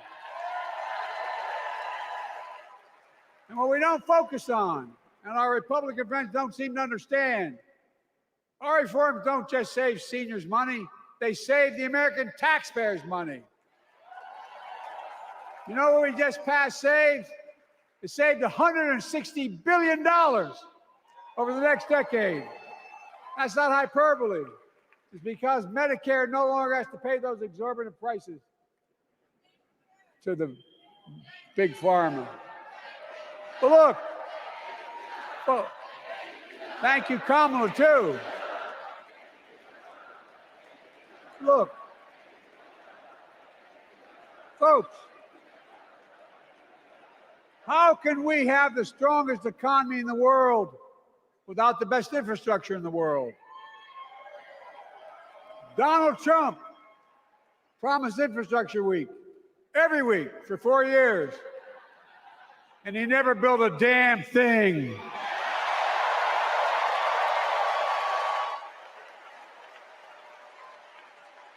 And now, because of what Kamala and I have done, remember we were told we couldn't get it done. Remember when we came into office, we couldn't get anything passed?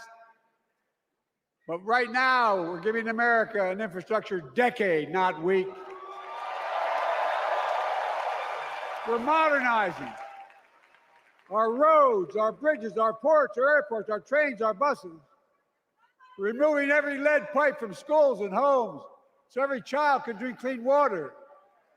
We're providing affordable high-speed internet for every American, no matter where they live, not unlike what Roosevelt did with electricity. And so much more. We are uniting the country.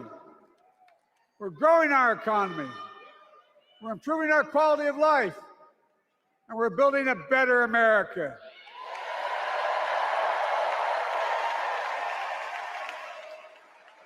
Because that's who we are.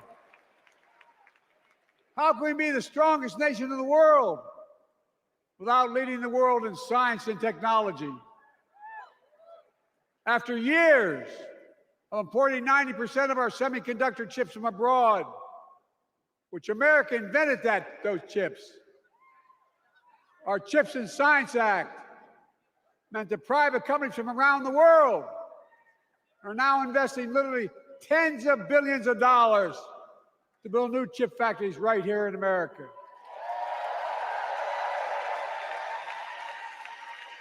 And over that period, they'll create tens of thousands of jobs.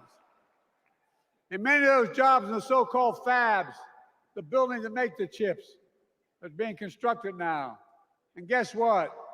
The average salary in those fabs, size of a football field, will be over $100,000 a year, and you don't need a college degree.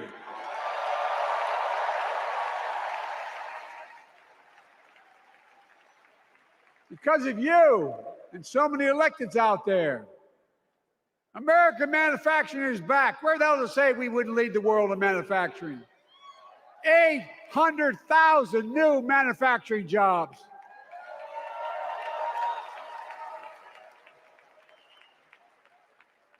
Our Republican friends and others made sure they'd go abroad to get the cheapest labor. We used to import products and export jobs. Now we export American products and create American jobs right here in America, where jobs belong. With every new job, with every new factory, pride and hope is being brought back to communities throughout the country that were left behind. You know you're from them, many of you.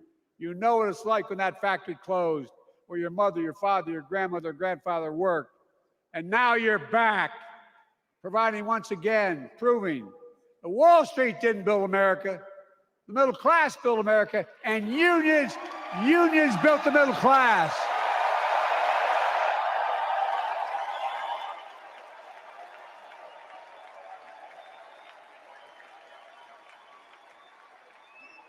It's been my view since I came to the Senate.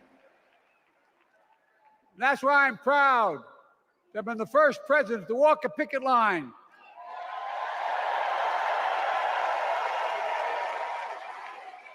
And be labeled the most pro-union president in history, and I accept it. It's a fact.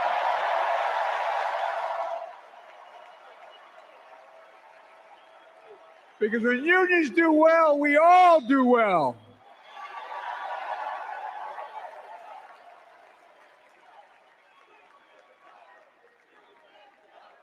You got it, man. You got it.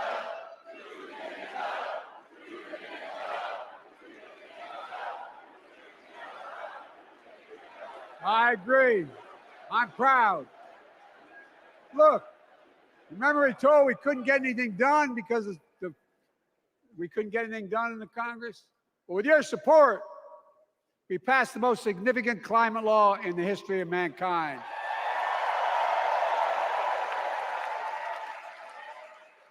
For $370 billion. Cutting carbon emissions in half by 2030. Launching a climate corps, similar to AmeriCorps and Peace Corps, creating tens of thousands of jobs for young people of the future who are going to make sure this continues. Creating hundreds of thousands of jobs in clean energy for American workers, including the IBEW installing 500,000 charging stations all across America. And in the process, reducing carbon emissions. And we're seeing it. We're seeing to it that the first beneficiaries of environmental initiatives are those fence-line communities that have been smothered by the legacy of pollution. Louisiana and Delaware, Route 9. All the factories, all those chemical factories are right next to the poorest neighborhoods. They're the ones we're going to bring back.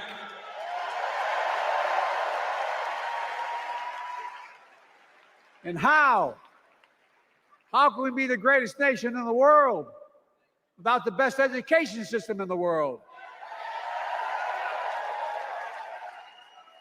Donald Trump and the Republican friends, they not only can't think, they can't read very well. Seriously, think about it.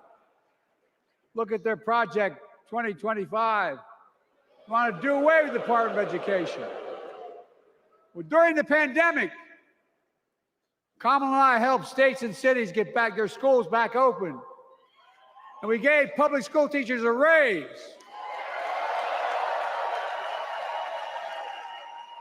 We created apprenticeships with businesses and communities, putting students on a path to a good paying job, whether or not they go to college. And by the way, we're making college a hell of a lot more affordable. Increasing Pell Grants by $900. Over $15 billion to HBCUs. Minority service education, including Hispanic institutions and tribal colleges. We kept our commitment to provide more student relief than ever by lifting the burden of helping millions of families so they could get married, start a family, buy a home, and begin to build family wealth and contribute to the community and grow our economy. It's not costing us, it's creating more wealth. We fundamentally transformed how our economy grows, from the middle out and the bottom up instead of the top down. You know, my dad used to say there wasn't a whole hell of a lot to drop down on my kitchen table at the end of the month. I come from a basic middle-class family, 3-bedroom house, 4 kids, a grandpop living with us, decent neighborhood, but never a penny to spare. And look, that top-down notion never worked. A lot of Democrats didn't think it worked, thought it worked, but it doesn't. And when we did all that, what we've done, everybody can do well. Everybody.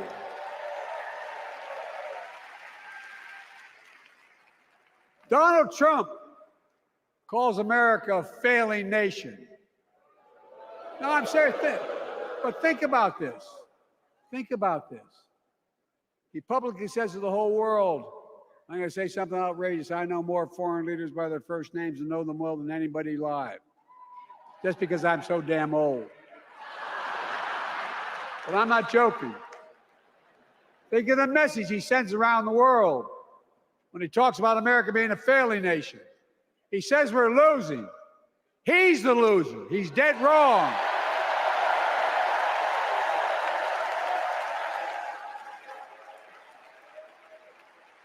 Many of you are very successful people who travel the world. Name me a country in the world that doesn't think we're the leading nation in the world. Without America, not a joke, think about it. I'm being literal. Who could lead the world other than the United States of America? But guess what? America's winning, and the world's better off for it. America's more prosperous, and Americans are safer today than under Donald Trump. Trump continues to lie about crime in America, like everything else. Guess what?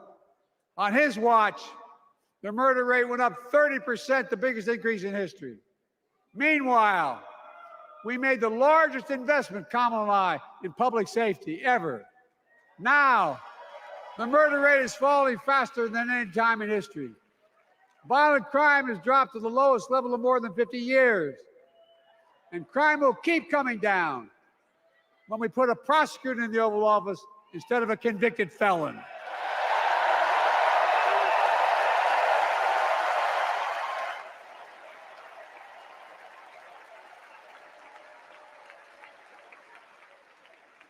And folks, the distinguished senator from the Senate from California and I passed the first ban on assault weapons. And guess what? It worked.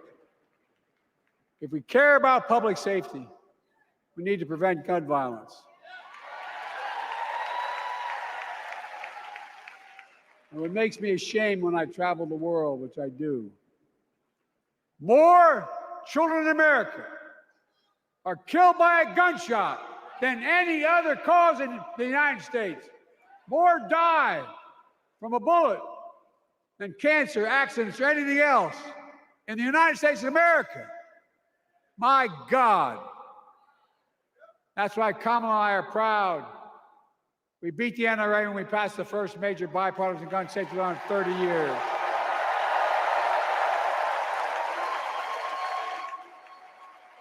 I'm serious. That comes from here. And now it's time to ban assault weapons again. And demand universal background checks.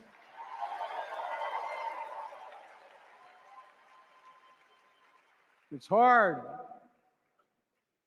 I never thought I'd stand before a crowd of Democrats and refer to a president as a liar so many times. No, I'm not trying to be funny. It's sad. Trump continues to lie about the border. Here's what he won't tell you. Trump killed the strongest bipartisan border deal in the history of the United States that we negotiated with the Senate Republican. It took 4 weeks. Once it passed, and never acknowledged the most expansive border change in American history. He called senators to say, don't support the bipartisan bill, because he said it would help me politically and hurt him politically. My God. No, I'm serious. Think about it. Not a joke. Ask even the press who doesn't like me. They'll tell you that's true. Typically, Trump, once again, putting himself first and America last. Then I had to take executive action. The result of the executive action I took Border encounters have dropped over 50%. In fact, there are fewer border crossings today than when Donald Trump left office. And unlike Trump, we will not demonize immigrants, saying they're the poison of blood of America, poison the blood of our country. Kamala and I are committed to strengthening legal immigration, including protecting dreamers and more.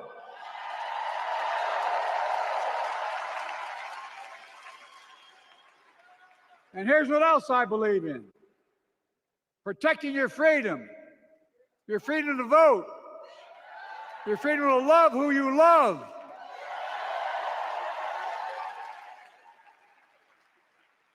and your freedom to choose.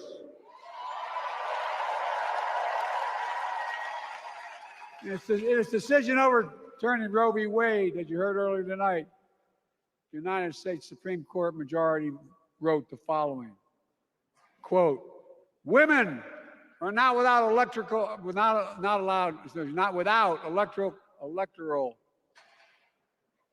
or political power." No kidding. MAGA Republicans found out the power of women in 2022. And Donald Trump is going to find out the power of women in 2024. Watch.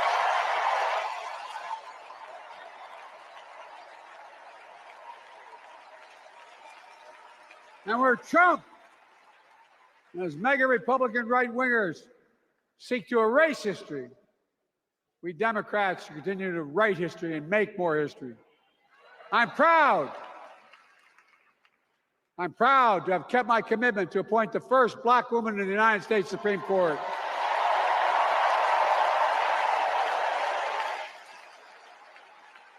Ketanji Brown Jackson, a symbol for every young woman in America that you can do anything. I'm proud that I've kept my commitment to have an administration that looks like America and that taps in to the full talent of our nation. The most diverse cabinet in history, including the first Black woman of South Asian descent to serve as vice president. And will soon serve as the 47th president of the United States.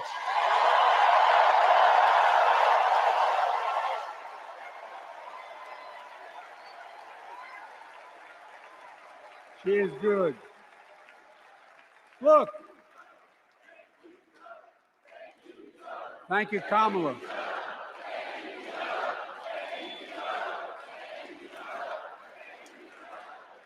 Folks, I've long said we have many obligations as a nation, but I got in trouble years ago for saying I'd make no apologies.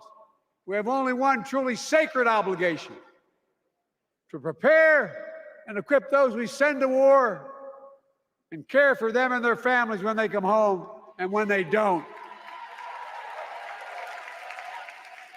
That's why I'm so proud to have written and signed the PACT Act,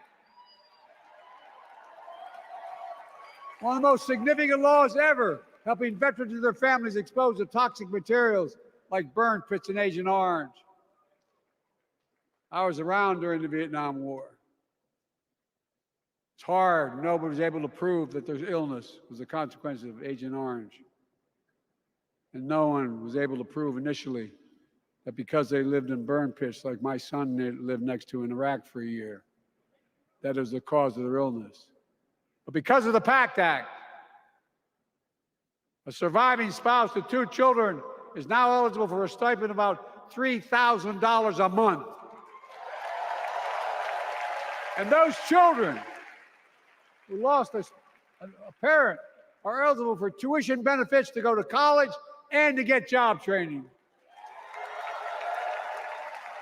It's already helping over 1 million veterans and their families just so far.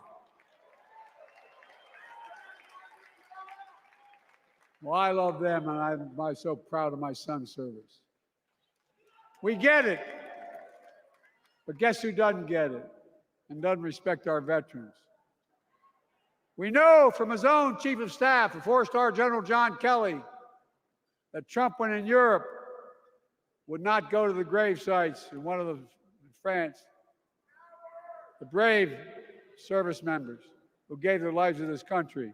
He called them suckers and losers. Who in the hell does he think he is? Who does he think he is? There's no words for a person. They're not the words of a person not worthy of being commander-in-chief, period. Not then, not now, and not ever. I mean that. I mean that from the bottom of my heart.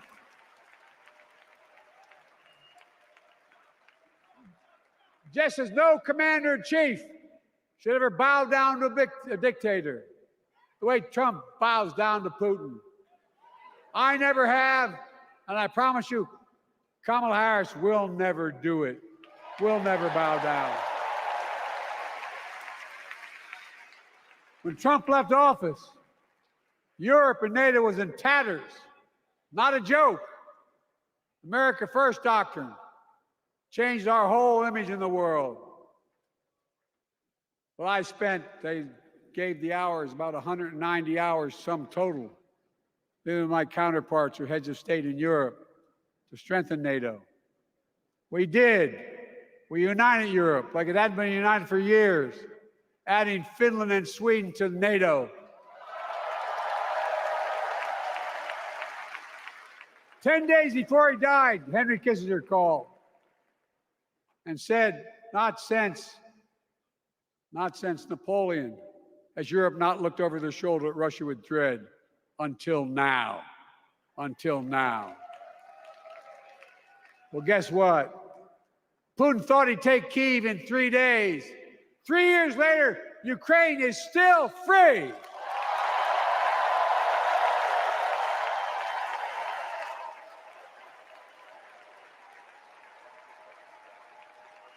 When I came to office, the conventional wisdom was that China would inevitably surpass the United States. They haven't noticed. No one's saying that now.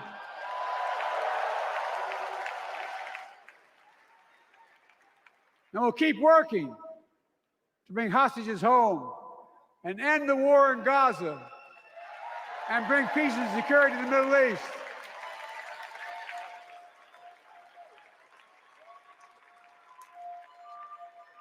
As you know, I wrote a peace treaty for Gaza. A few days ago, I put forward a proposal that brought us closer to doing that than we've done since October 7th. We're working around the clock, my Secretary of State, to prevent a wider war and reunite hostages with their families and surge humanitarian health and food assistance into Gaza now. To end the civilian suffering of the Palestinian people, and finally deliver a ceasefire and end this war.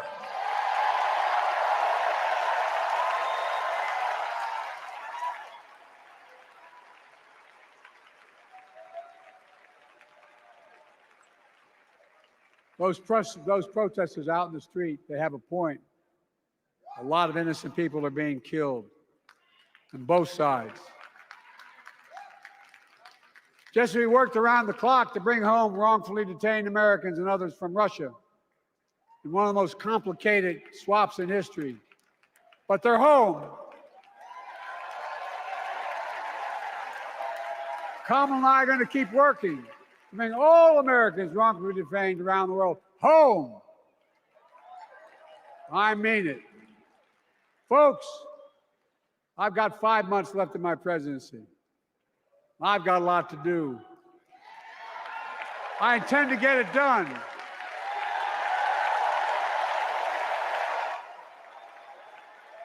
It's been the honor of my lifetime to serve as your president.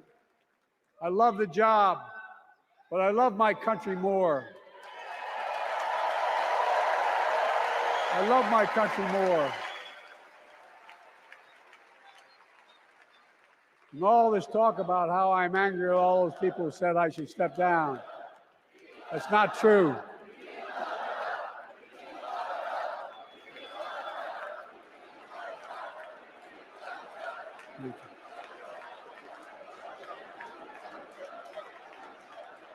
I love my country more, and we need to preserve our democracy. In 2024, we need you to vote. We need you to keep the Senate. We need you to win back the House of Representatives. And above all, we need you to beat Donald Trump.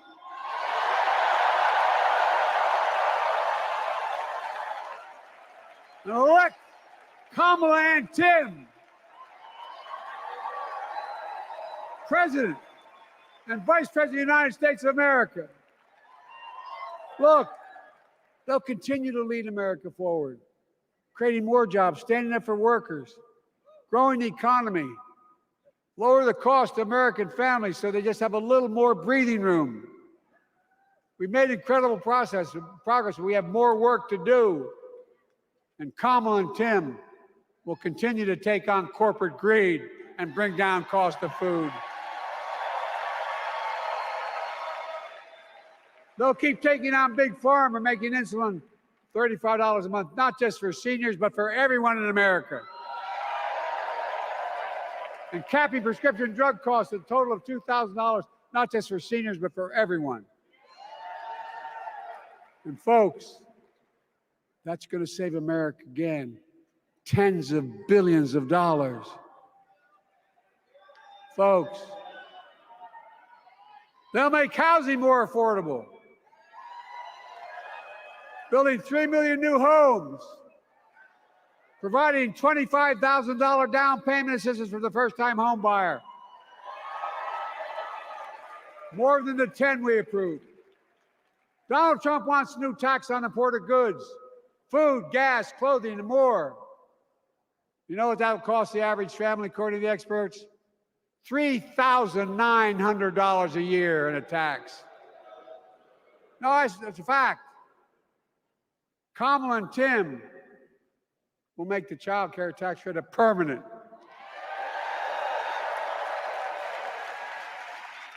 Lifting millions of children out of poverty and helping millions of families get ahead.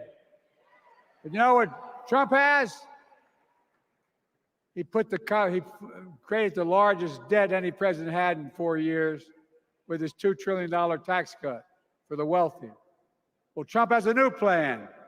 He wants to provide a $5 billion tax cut for corporations and the very wealthy. Read it. Put us further in debt. And folks, you know we have 1,000 billionaires in America.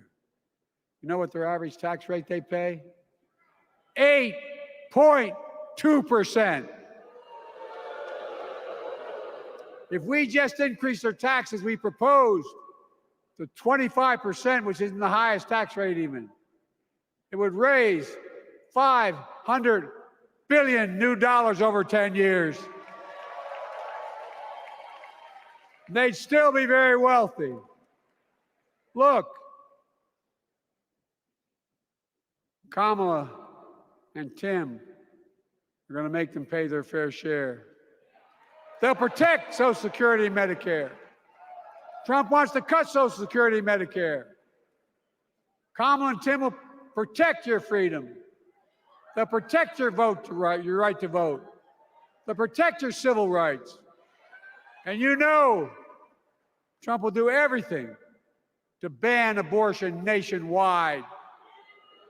Oh, he will. You know, Kamala and Tim will do everything they possibly can. That's why you have to elect the Senate and the House to restore Roe v. Wade.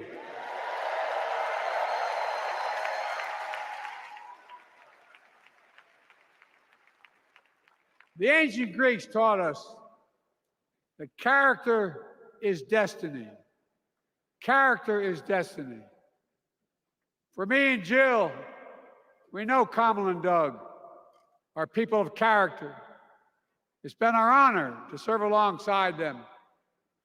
And we know that Tim and Gwen Waltz are also people of great character. Selecting Kamala was the very first decision I made when I became our nominee. And it was the best decision I made my whole career.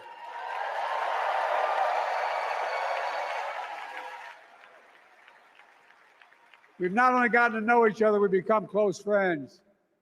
She's tough, she's experienced, and she has enormous integrity, enormous integrity. Her story represents the best American story. And like many of our best presidents, she was also vice president. That's a joke.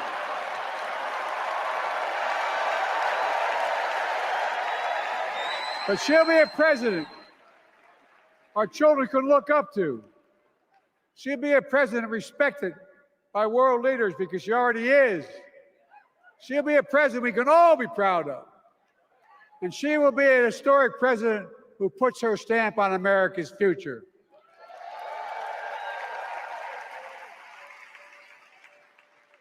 This will be the first presidential election since January 6th. On that day, we almost lost everything about who we are as a country. And that threat, this is not hyperbole, that threat is still very much alive. Donald Trump says he will refuse to accept the election result if he loses again. Think about that. He means it. Think about that. He's promising a bloodbath if he loses, in his words.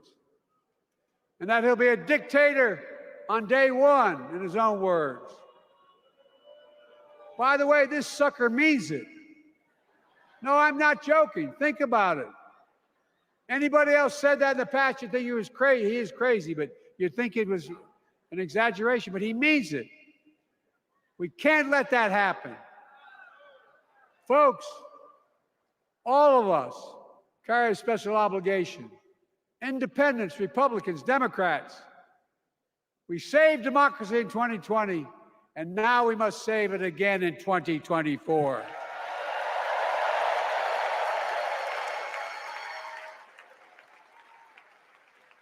The vote of each of us cast this year will determine whether democracy and freedom will prevail. It's that simple. It's that serious. And the power is literally in your hands. History is in your hands. Not hyperbole. It's in your hands. America's future is in your hands. Let me close with this. Nowhere else in the world could a kid with a stutter and modest beginnings in Scranton, Pennsylvania, and Claymont, Delaware, grow up to sit behind the resolute desk in the Oval Office.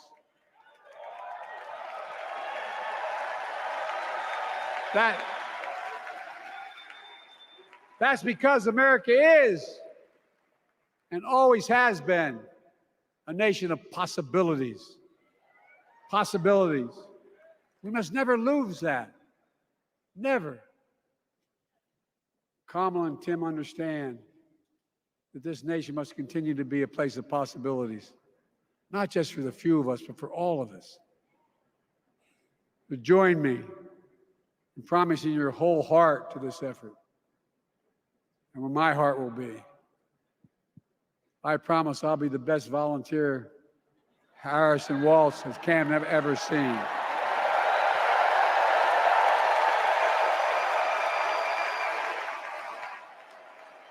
Each of us has a part in the American story. For me and my family, there's a song that means a lot to us, that captures the best of who we are as a nation. The song is called American Anthem.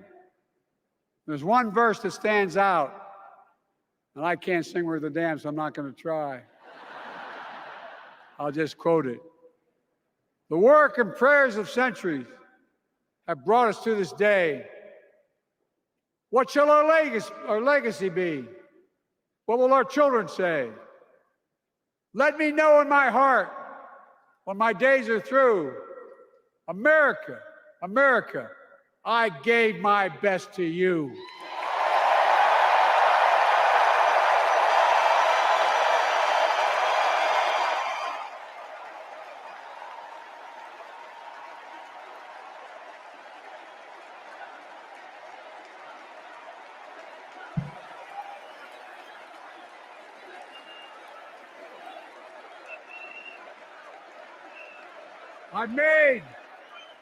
I've made a lot of mistakes in my career, but I gave my best to you. For 50 years, like many of you, I've given my heart and soul to our nation.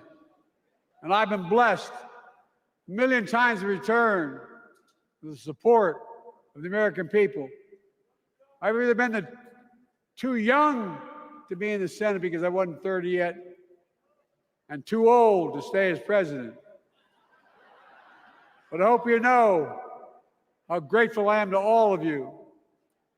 I can honestly say, and I mean this from the bottom, give you my word as a Biden, I can honestly say I'm more optimistic about the future than I was when I was elected as a 29-year-old United States Senator. I mean it. Folks, we just have to remember who we are. We're the United States of America.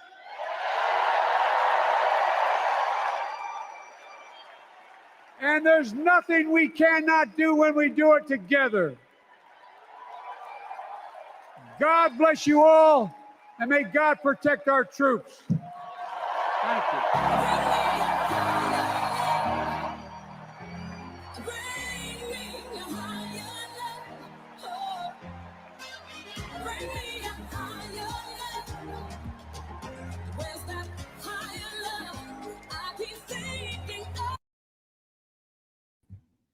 Y'all see it? Jill had to come help him out. That's what that was. She was like, look, he can't make us look stupid tonight because he's already done such a good job.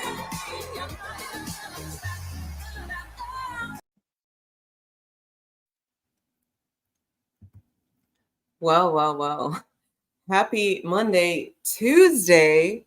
It was August 19th. It's now August 20th. And whoa, 2 hours and 30 minutes. And I did not think it was going to go as long as it went. But geez, that was awful, Isla. It was. It was hard to bear for sure. The system isn't broken, you guys. You got to stop saying shit like that. It is infuriating when you say things like that because, well, then you expect there to be a fix, don't you? But if the system is working the way it's supposed to, well, what's the fix? I submit that the system is doing exactly what it's supposed to do, and you can choose to break it if you want to.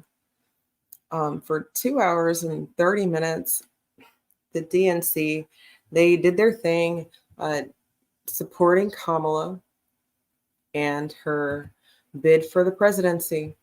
I had to look it up earlier. Like, what is the DNC? Like, what is it for? Because I thought it was supposed to be to duke it out. You know, the Democrats of stature, the ones who are willing and able to run for president, you know, they would be that's their time to shine. But I guess that the Democratic Party has already made up their mind that Kamala is going to be the ticket, and we just need to stick with it.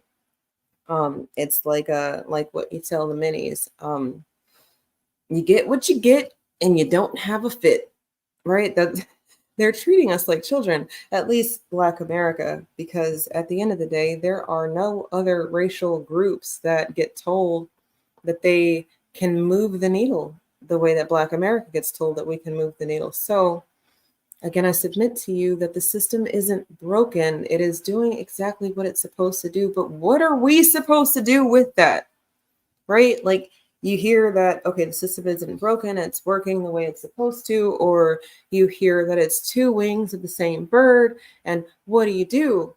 Some people say, well, you go vote for purple, you go vote for Kanye, you go vote for anybody else that's not on the the mainstream nomination list, right? So not Trump, not Kamala, but maybe you go cast a vote for Jill Stein, or maybe you vote for Cornel West. I mean, these people, we get told in real time that these people are proxy votes for the other party, right? Like if they are a Democratic supporter, they say if you vote for one of these other people, well, you're just giving a vote to Trump. And then if you're a Trump supporter, they say, well, you're just giving a vote to Biden.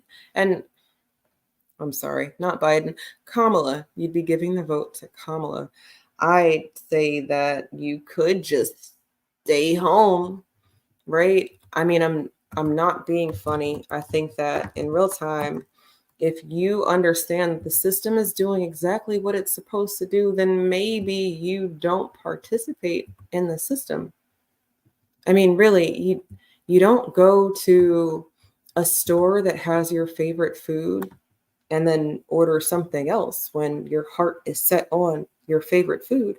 That's the whole reason you went to that store, that restaurant, that place that has the thing that you're buying. But no, you get there, they tell you that it's sold out, that you have to pick something else. And a lot of y'all actually do pick something else. You go to your favorite hole-in-the-wall, convenient type of fast food place, not your McDonald's or whatever. But even with McDonald's, shit, they tell you that the ice cream machine is broken and you went there for a damn McFlurry, back when McFlurries existed. Actually, I don't know. Do McFlurries still exist? It's been a while since I've been at McDonald's. But anyway, the ice cream machine's always broken. Wendy's, the Frosty machine's always broken. The whole reason you even went there at 11 o'clock at night was for the Frosty. And damn it if the machine's not broken. So then you have to decide if you just drove all the way out there for no reason, or if you are just gonna take whatever it is they have. Yeah, a lot of y'all just take whatever it is they have because you feel like the drive out there was for naught. You know, if you don't leave with something, then what did you even do it for? I would say that at least you didn't spend money you don't need to be spending, right? You're not just being forced into a decision. That's very abusive. But I guess capitalism is an abusive system. So how about learn to use the system and not be abused by it? But then you'd have to figure out where you are in the totem pole. And as it stands, the permanent underclass, until we are replaced with illegals who are not supposed to be here. So by definition, they would be the underclass. We've got some work to do, Black America. In your families, in your social groups, in your peer circles, people are letting you know that you have to make your voice heard. I submit to you that you can make your voice heard by staying your ass at home. No, I'm not joking. I really mean it. I mean it this time. Like, look, I made a sticker. If you want, you can check out the site. You can get 12 of them for like $3. Say it with your chest. You voted for the couch because fuck them people, right? At least you know that they are not doing anything for you. And since they're not doing anything for you, but they want your vote, how about you just stick it to them the long and hard way? And I don't mean that lovingly. I mean that in the way that they're trying to force the rest of shit down our throats. On your social platforms, you're going to have freaking thumbnail banners with people letting you know that they voted. But then in real time, when the person that they voted for gets the presidency, they are crickets. They are ghosts. They don't want to answer any questions about policy or about why things aren't happening the way they're supposed to happen. And it's very strange because my non-voting self is very loud about why I didn't, what wasn't on the ballot, and why more people should remove themselves from systems that don't work for them. Notice I didn't say that don't work. I'm very specific, that don't work for them. Why are you participating in a system that says fuck you over and over again? And look, to the Ann Coulters of the world, to the white supremacists who understand that, a beaner or a curried red dot, all of it is racist against y'all, right? No, really. Y'all are dying. And it would be in your interest to deal with the devil you know, right? Like y'all have always been dealing with us inwards over here in North America, and for whatever reason you feel like you've got a good handle on it, so it's not like you need help. And since you don't need help, then maybe you put your foot down, with regards to all of this other acceptance, right? Because you thought that if you accepted all these people, then they wouldn't call you racist. But no, they're still calling you racist. So since they're calling you racist, why don't you just put your foot down? Say it with your chest. You fuck Kamala, and you don't like Trump either. That's great. I mean, not great, whatever. You don't like that he grabs him by the lady parts. That's fine. But you also don't want sex to be introduced to your kindergartner. That's wonderful. So stay your ass at home too. The sticker is it can transcend across racial divide. We can all be on the same side of things right now, because really I keep hearing that it's a class war and that it's colorism that we're fighting, and that it's the rich against the poor, and poor white people don't have anything against you niggers. But that's not true, because I've heard poor white people call me nigger with the hard R. So what's up with that? And since that's the case, then why are we sugarcoating any of this shit? It's all fucked up. The system isn't broken. It's working exactly how it's supposed to work. You can continue to participate in a broken system. I'm sorry, in a system that doesn't work for you. But you can't be quiet when people ask you, what did you get for your vote? Because in real time, when you say that you got the first woman Supreme Court justice, I'm going to respond with, that bitch didn't even know how to define herself. And yeah, I know she's dead, and I'm not here to just be shitting on people who aren't here to speak for themselves, but she had a chance to speak for herself when they asked her what a woman was. And she glitched like Joe. How many times did Joe glitch tonight? I tried to keep up in the chat, but it was hard. From a trillion billion people to fuck Trump. Because really, if he didn't have an earpiece, I'm glad he was cognizant of the fact that he was losing the crowd. The 28 people who were there weren't clapping as loud as they were. And, that rolling applause, that only goes so far. People can start to pick up on the loop. So, he has to play on the emotion strings. And speaking of the emotion strings, look at this. Did y'all check? They had a performer tonight, and I'm going to just let you know right now, I looked up the schedule for the DNC, and not only is it happening during Nat Turner week, right? So Nat Turner's uprising, and more unlovingly called rebellion, is this week, and the DNC is this week. So I do think that there is something symbolic there. That also being one of the only uprisings that they'll talk about, the other two being uprisings that actually never happened, because of the whole confusion of it all. I digress on that and just move to the fact that this is a very important week for America, because in real time you can show that you're one of the good ones and say, that neither one of those people are speaking for the good of the country. Yeah, Joe said he was stepping down for the good of the country, and yeah, that made sense. And yeah, he said the next generation, but he absolutely passed it to the literal next generation. How do you pass the torch to someone who is also about to exit the game? That doesn't make any sense. You can't say that there's new thoughts when the same people have been having the same thoughts, and they were young when they got into it, just like you were young, and nobody changed anything as much as you just doubled down on the racist practices that you've always held, and you got support from confused people across the nation. Saying that black on black crime is a thing that's a self-inflicted wound of black people. You told Bill Clinton and Joe back then that, niggas is violent and niggas need extra consequences. And then 3 strikes rule and no child left behind and school to prison pipeline. Look, I'm not the president. I'm going to stumble over some words. It's also late as fuck because really, I looked at the dang schedule. It said it was going to be over by like 11:15. But then I guess different news outlets don't actually say that they're talking about Central Standard Time. So stupid Eve not realizing that it's going to actually be past midnight by the time that they finish droning on and on and on about nothing, really. No policies were shared, nothing that would actually matter. A bunch of emotionalism, and then we got to kill the babies because what about the mamas? Right? Because that's all I heard. Every single story about Roe v. Wade sounded like I need to kill the baby because the mama.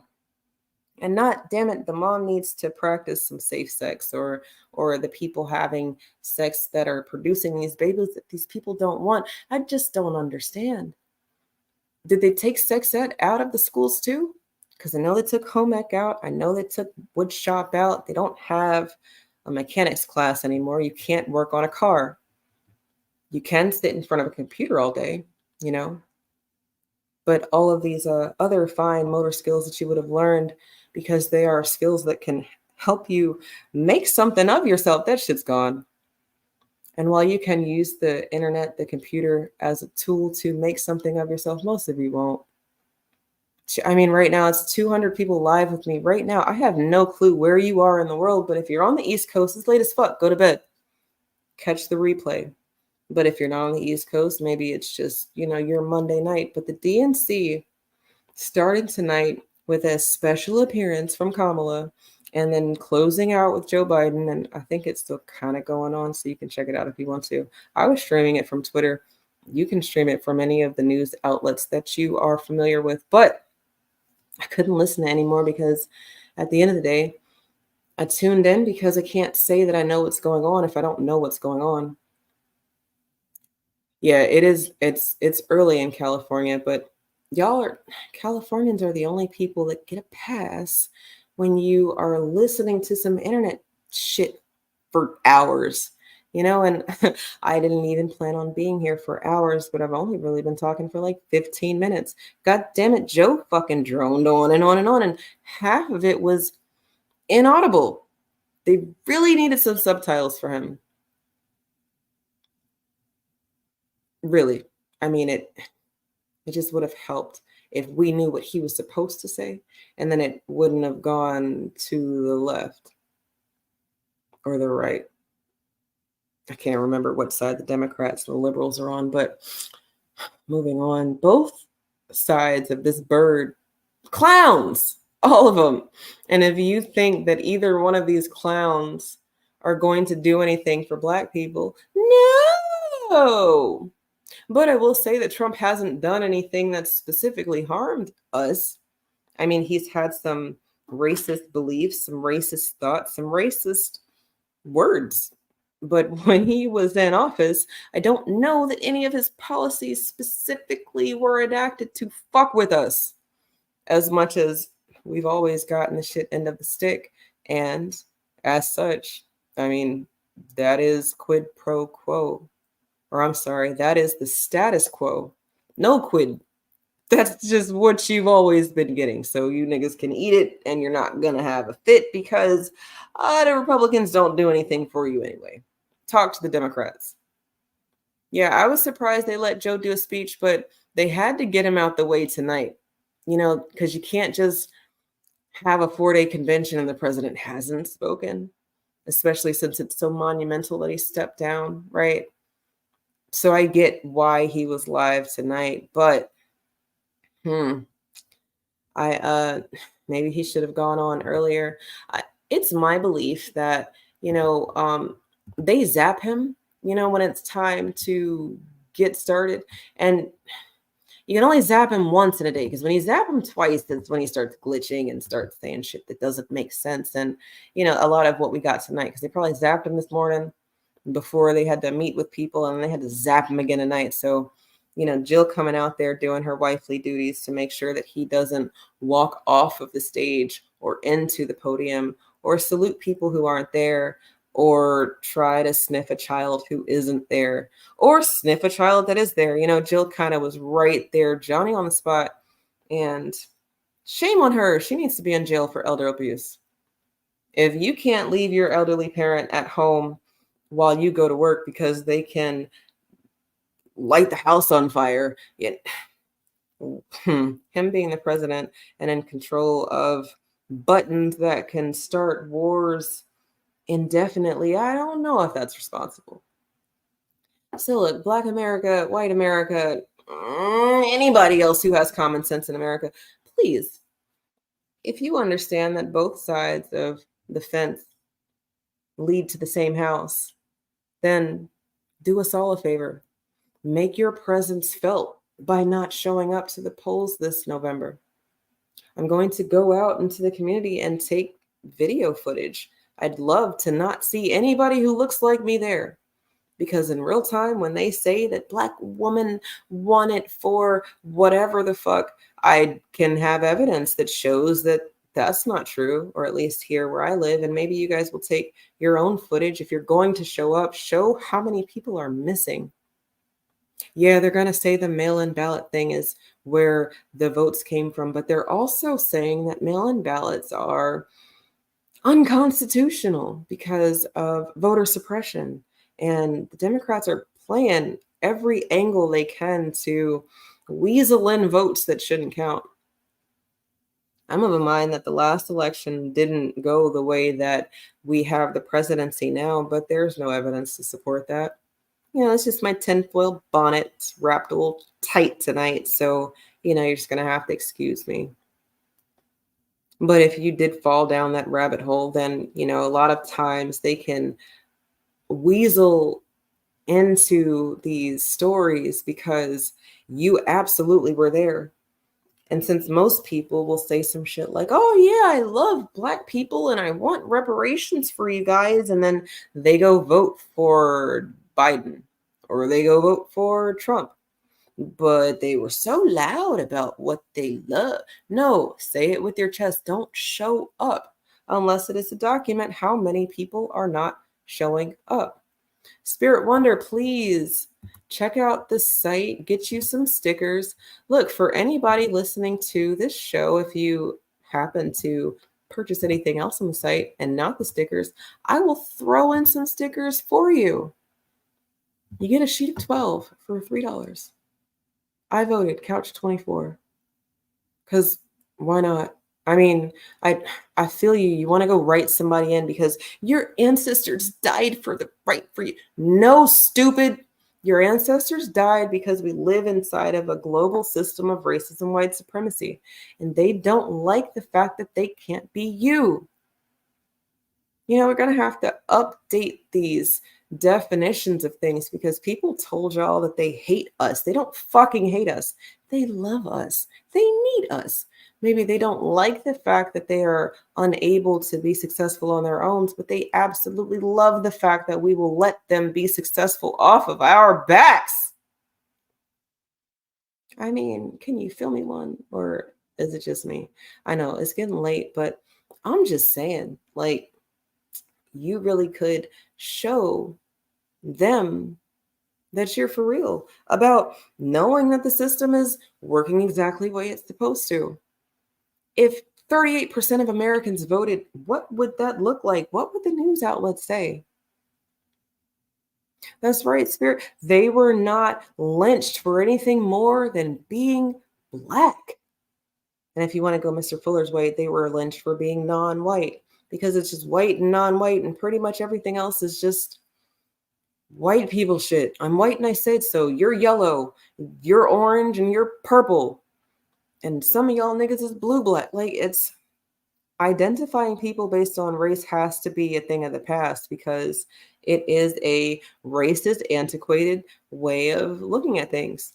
If you want to be taken seriously, then a lineage and cultural-based approach is the way. Why? Because that's how everybody else gets their fucking tangibles. You didn't have any issues with Japanese and the Chinese and the Koreans and the Philippine. None of them had issues when Japanese people got their reparations for the internment camps. And none of them were on some, well, yeah, I'm Chinese on my mama's side, or I'm Japanese on my daddy's side, so do I qualify? Man, if there were, it wasn't like what we've got going on.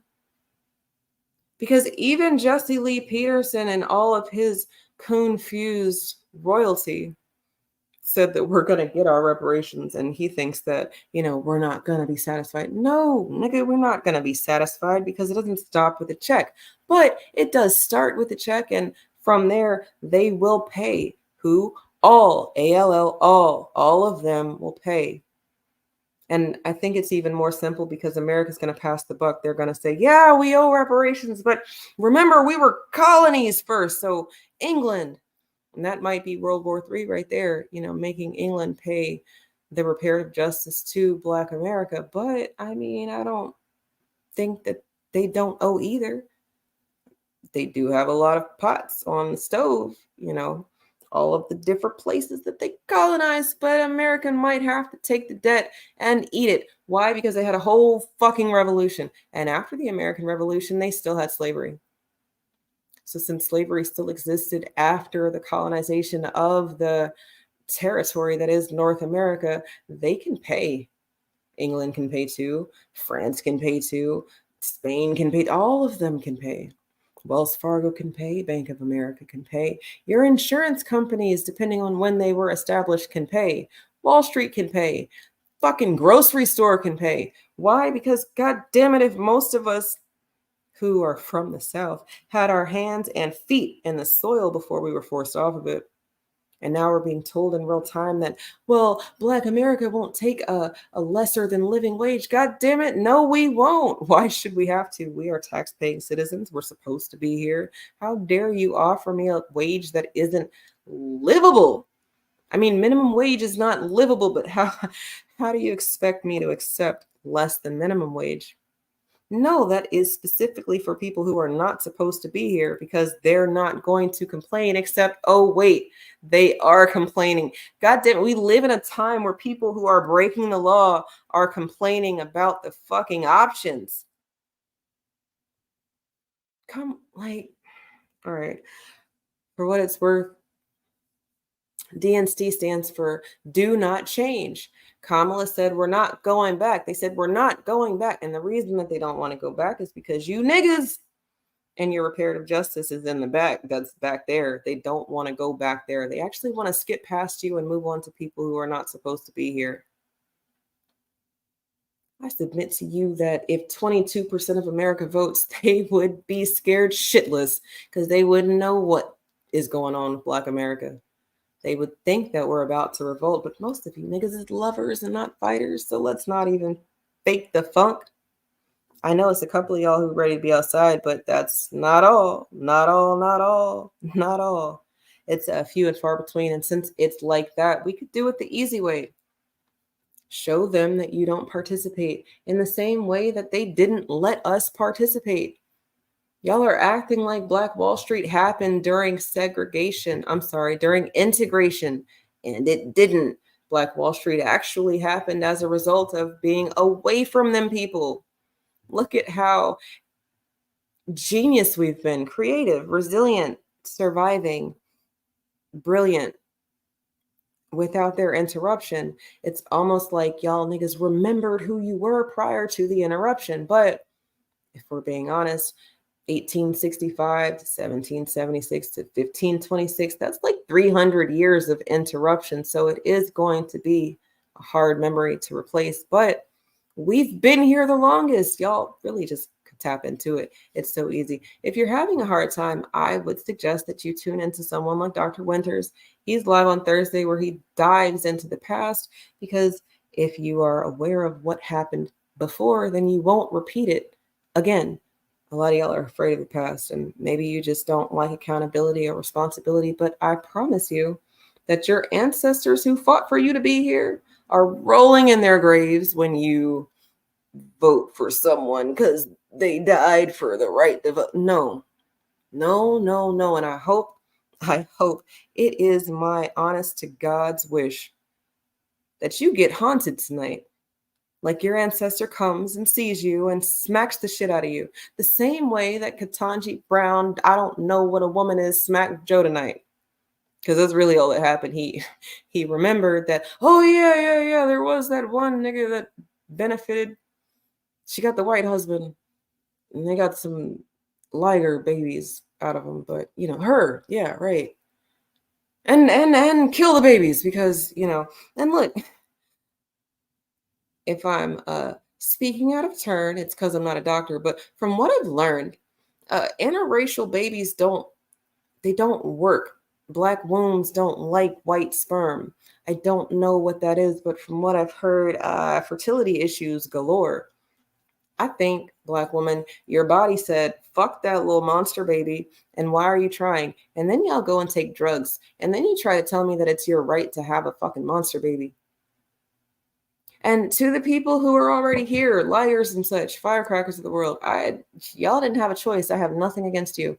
But you can't be choosing to put these problems on people. We have to live with them if they become an adult. And right now we are existing in a time where a lot of people don't want to be here. From the fact that bread costs $5 to the fact that eggs are not even coming from chicken anymore. Times are fucked up, but the system isn't broken. If you wanted to do something different, you could. That is literally how you change things, by doing something different. But the definition of insanity, at least the social norm definition, is if you keep doing the same shit over and over again, expecting a different result, that's insane. Now, if you wanted to get the dictionary definition, and I'm not going to look it up for you as much as I just looked it up for you, it is extreme foolishness or irrationality. Secondary definition: inability to think and behave in ways considered to be normal and rational, especially on account of serious mental illness. Tertiary, and in legal context, unfitness to assume legal responsibility for one's own actions or affairs. So basically, nothing to do with doing the same thing over and over again and expecting a different result. No, that's not insanity, but it is kind of insane if you think something different is going to happen when you've been doing the same thing over and over again and getting one result. How many times do you have to do it before you realize that it's not going to change? You have to do something different.